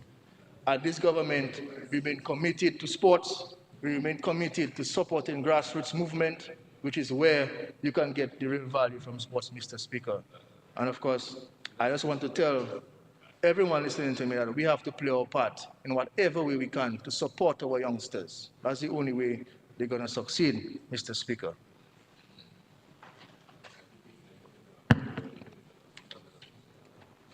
Mr. Speaker, the Youth Division is also an integral part of the ministry. And the division is currently in a transition phase. Over the last fiscal year, the division was able to successfully deliver 230 leadership sessions and skill training courses that equipped young people with the soft skills and confidence to lead both at the school level and at the community level. Skill areas included, but not limited to, Photoshop, QuickBooks, digital electronics, and small engine repair. In the new fiscal year, Mr. Speaker, the division will seek to expand both technical and vocational offerings, Mr. Speaker. The division will renew its commitment to the community. And one of the things that the division is intended to spearhead is going all across Dominica and meeting young people where they are. In the first instance, we intend to meet all the NEP crews under the beautification aspect of the NEP and just introduce them to areas such as budgeting, simple budgeting, areas dealing with healthy living and healthy eating and non-communicable diseases, Mr. Speaker. And I think that's important for us because many times the persons in the community don't get exposed to that sort of engagement, Mr. Speaker. And I believe the Youth Division is poised to go out there and make it happen. The truth is we were expected to start that some time ago. We took events, but in the coming fiscal year, Mr. Speaker, this is what we're going to focus on. And of course, we're going to be strengthening the pathways to certification and employability, Mr. Speaker, as it relates to national vocational qualifications, Mr. Speaker. And we're working with the Ministry of Education to ensure that becomes a reality. And of course, the 4-H movement continues to grow in Dominica, Mr. Speaker. We had a number of activities this year in various districts. We had different festivals. We have a national 4-H awards planned for later this year, where we will acknowledge and recognize all persons who played a role and contribution in ensuring that this movement grows, Mr. Speaker. And of course, the Youth Vice program is a program aired on DBS Radio every Saturday. We continue to give young people a voice so that they can contribute to national development, Mr. Speaker. On the division, this year we brought back the summer camp program, Mr. Speaker. That was absent for a number of years, and especially given our thrust to achieve education reform and changing the way in which we administer education, building soft skills and life skills in our young people, exposing them to sports and culture and history, we thought that the summer program would play a critical role in that. So I was really pleased for the effort of the division to bring back that program. It took a lot of resources and effort. We had camps at 19 communities at the same time, Mr. Speaker. But, we will learn from the experience and seek to strengthen it for next year. But I'm very happy, and I want to put on record our commendations to the Chief Youth Development Officer and all the youth officers, Mr. Speaker, who played a role in ensuring that this camp is returned in grand style. Mr. Speaker, the Youth Business Trust is also part of the ministry. I won't say much on that. I will leave it to Senator Roll. But I'm happy to see that we have a lot of funds allocated in this budget to be spent under the youth DYBT, Mr. Speaker. We have 500,000 here. We heard about the $3.2 million that will be channeled through the DYBT to support entrepreneurs in terms of equipment and packaging and marketing, Mr. Speaker. So that is very good for our young entrepreneurs. And of course, Senator Roll will highlight a bit more on this. Mr. Speaker, I also want to say that when it comes to young people, job tenure is very important. So in the last fiscal year, we saw the appointment of 27 staff members from the ministry. 27. Sports division, youth division, 27, Mr. Speaker, got appointed. And I think that's a big thing, Mr. Speaker. They now have job security, and they are very happy and willing to go the extra mile, Mr. Speaker. So I'm very happy for this, and I really want to commend Minister Roberts and our PS Mr. Speaker, for the leadership in that regard, Mr. Speaker.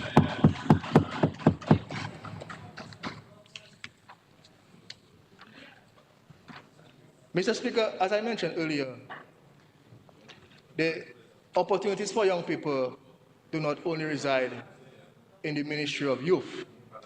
And when it comes to employment, Mr. Speaker, I am very optimistic for the number of opportunities our young people will get in the upcoming period, Mr. Speaker.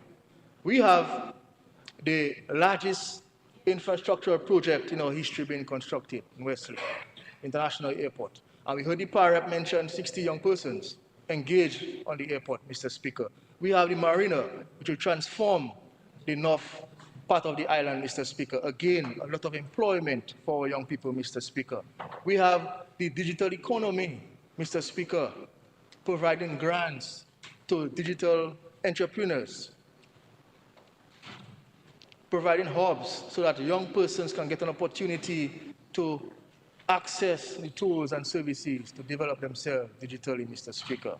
And I'm happy in this budget, Mr. Speaker, we heard of the introduction of what we call a Fab Lab, Mr. Speaker, which will grant access to students of the Dominican State College and give them an opportunity where they can develop apps. This is where the world is going, Mr. Speaker. And I'm happy that this government is seeing it fit to invest resources in line with where the world is going, Mr. Speaker. And I'm happy for all our young people who will benefit from this. Mr. Speaker, I want to spend a few minutes just to touch on the CBI program, because I believe that the CBI is very important for small countries like Dominica. And I think that many persons take it for granted that we have such a program that can help us in many areas, Mr. Speaker. And this is one of the things I admire about our Prime Minister, the way in which he was able to use the CBI funds in a very prudent way to benefit average Dominicans, Mr. Speaker. And we see CBI being used in small business development. If you go across Dominica, Mr. Speaker, almost every small business you'll find receives some sort of assistance through government, and that was CBI, Mr. Speaker. And I think that the thriving private sector we have now in Dominica is as a result of the CBI, Mr. Speaker. Because without the CBI, we would have tremendous problems in this country. When you think of healthcare, and the hospital, and the health and wellness centers which we constructed all across the island, Mr. Speaker, this came directly from funds from the CBI program.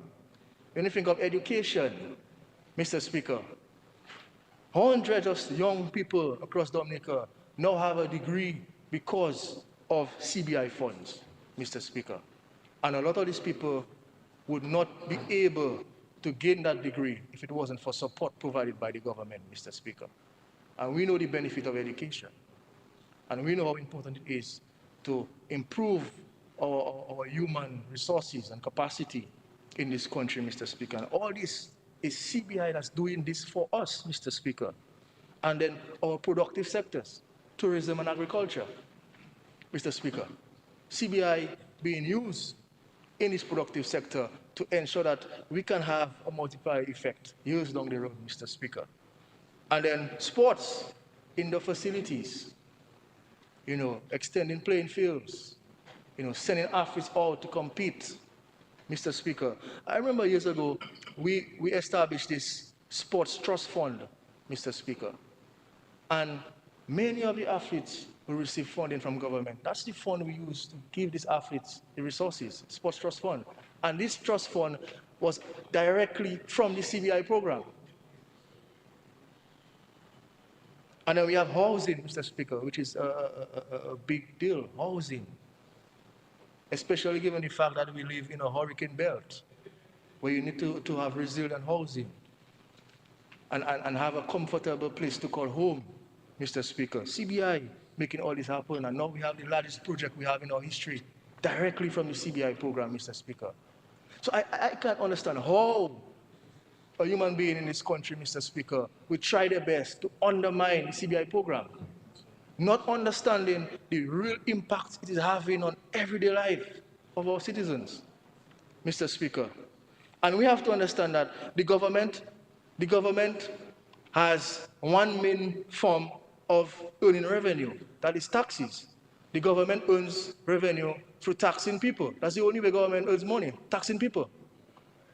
And CBI is what we call a non-tax form of revenue, meaning that you can raise money but not having to tax people, Mr. Speaker. So just imagine, after Hurricane Maria, when we had all this destruction and you had to find resources to rehabilitate. And then you ask yourself, how do I get the money? I need the money now. No, the international organization, they take 6, 8 months, 10 months to get money, long process. How do you get money now? Am I going to tax people to get money? The people that are already struggling to survive, that don't have food to eat? CBI. So that is what CBI is doing for this country, Mr. Speaker. And we have to protect it. We can't try to mash up the whole thing, Mr. Speaker, trying to get into office. The Dominicans don't want to vote you, they're going to vote you. So mashing up the program is not going to help you. You might think it will help you. It's not about that. So, Mr. Speaker, I really had to get that off my chest. You know, the importance of CBI to small developing countries like Dominica, Mr. Speaker. It's going to be a real challenge without that program, Mr. Speaker. And those who want to mash it up, they have similar programs, they set themselves, but they want to take ours from us. So we all have to play our part in protecting it. And of course, what's that? And of course, defending it, Mr. Speaker. Mr. Speaker, I must say something on agriculture because, as you know,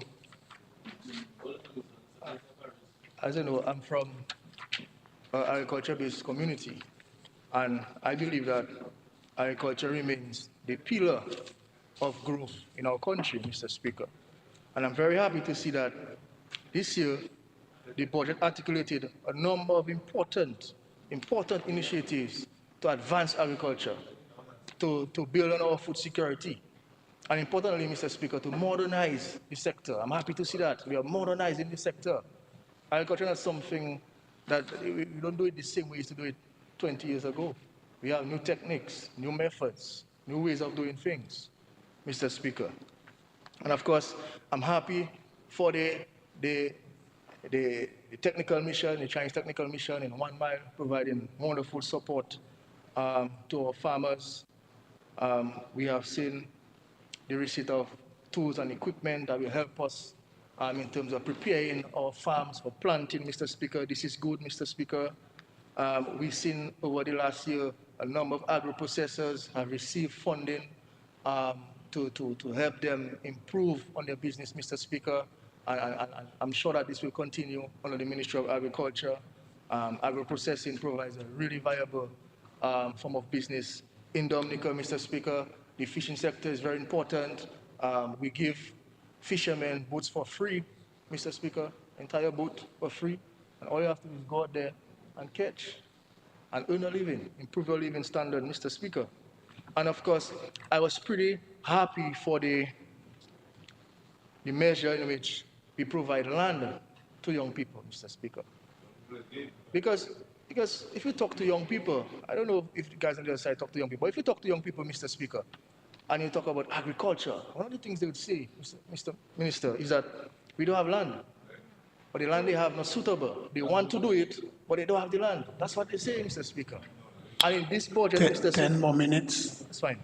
And in this budget, Mr. Speaker, we're seeing that the government, through the Ministry of Agriculture, is proposing to lease land, $1 per acre. A whole acre for $1. And $1 free, same thing, Mr. Speaker. And we're doing this because we want to provide the opportunity for young people to get involved in agriculture. And I'm concerned that sometimes among young people, there's a small stigma when it comes to agriculture. We need to treat agriculture like a business. Have your proper recording and stuff and do your research and treat agriculture like a business. That's the only way you're going to succeed in agriculture.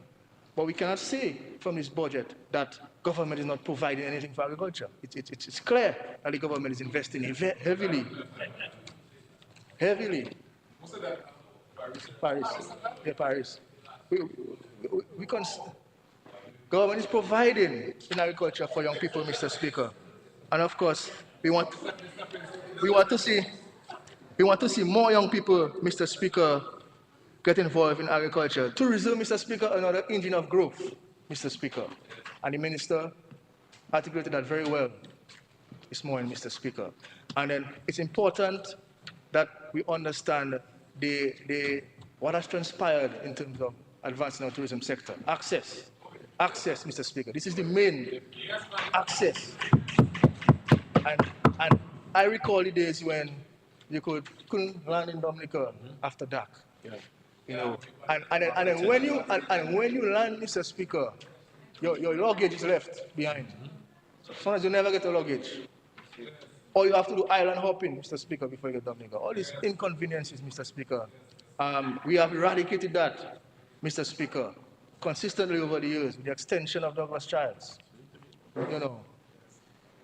I know you're on the verge of building our international airport, Mr. Speaker, and that will further transform tourism sector, Mr. Speaker. So I want to commend the Minister of Tourism and her staff for the excellent leadership in the ministry. And education, of course, Minister, Mr. Speaker, that's articulated in the budget, very important sector, Mr. Speaker.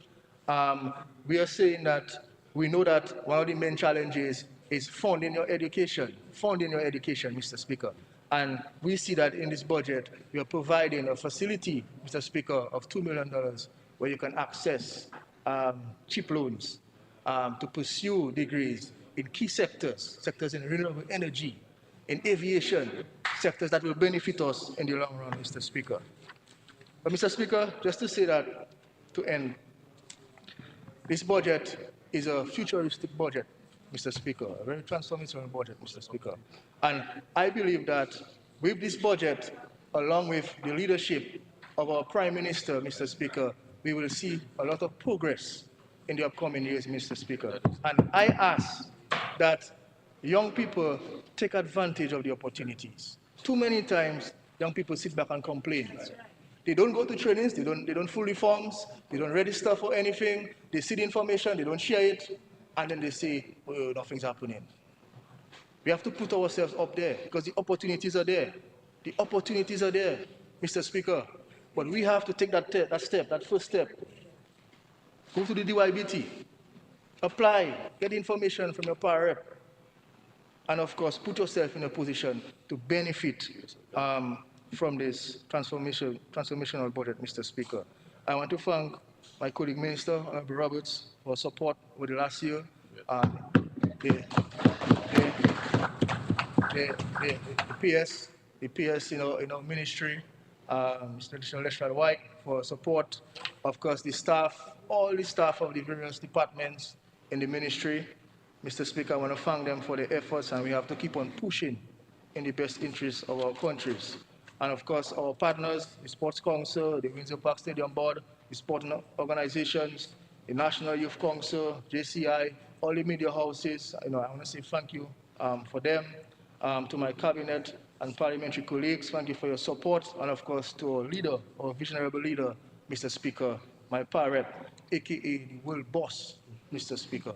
I want to thank him for his support, and blessings and more blessings will come his way, Mr. Speaker, as we continue to deliver for the people of Dominica, and of course, most importantly, the people of the Vickers constituency, Mr. Speaker. So thank you very much for the opportunity, and I support this budget fully, Mr. Speaker.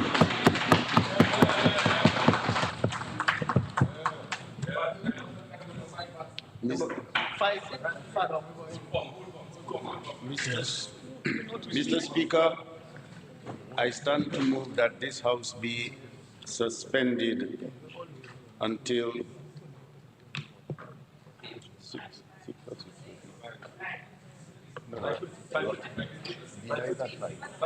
Until 6 p.m. this evening. Second. Okay. Before I proceed to just finalize this matter, let me just point out something. So when we come back, I just want to refresh members' mind on something, on a standing order before. 43, there is standing order 43. And that is further to my ruling earlier, but I wanted to just point out to members so we can just refresh our mind to the rules. 43 says that no member shall interrupt another member except A, by rising to a point of order. When the member speaking shall resume his seat and the member interrupting shall simply direct the attention to the point which he desires to bring to the notice and submit to it to the speaker or the chair for the decision. So you see, so two members never have to be standing at the same time. So that is why when you stand, it always have to be on a point of order. So in this time order, there is no point of clarification. It's further said B, to elucidate some matter raised by that member in the course of his speech, if the member speaking is willing to give way and resume his seat, and the member wishing to interrupt is called by the speaker or the chair. Again, if the member have to give way, but the speaker can also ask the member to give way if you stand on a point of order. So the member doesn't really have a choice if you stand on a point of order, because the speaker have to rule. But the key point there is, you must point out what is the point of order. You must. Yeah, you must have a point of order based on the rules. So I'm going to the rules, and I'm not going to read it, but I'm going to point out where they are.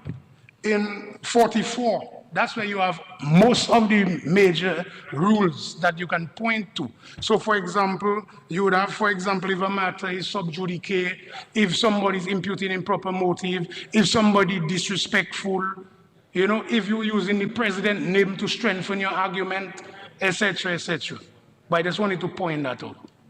Okay, it has been raised and seconded that this house be suspended until 6 p.m. this afternoon. Those in favor? Those against? The ayes have it. House stands suspended until 6 p.m. this afternoon.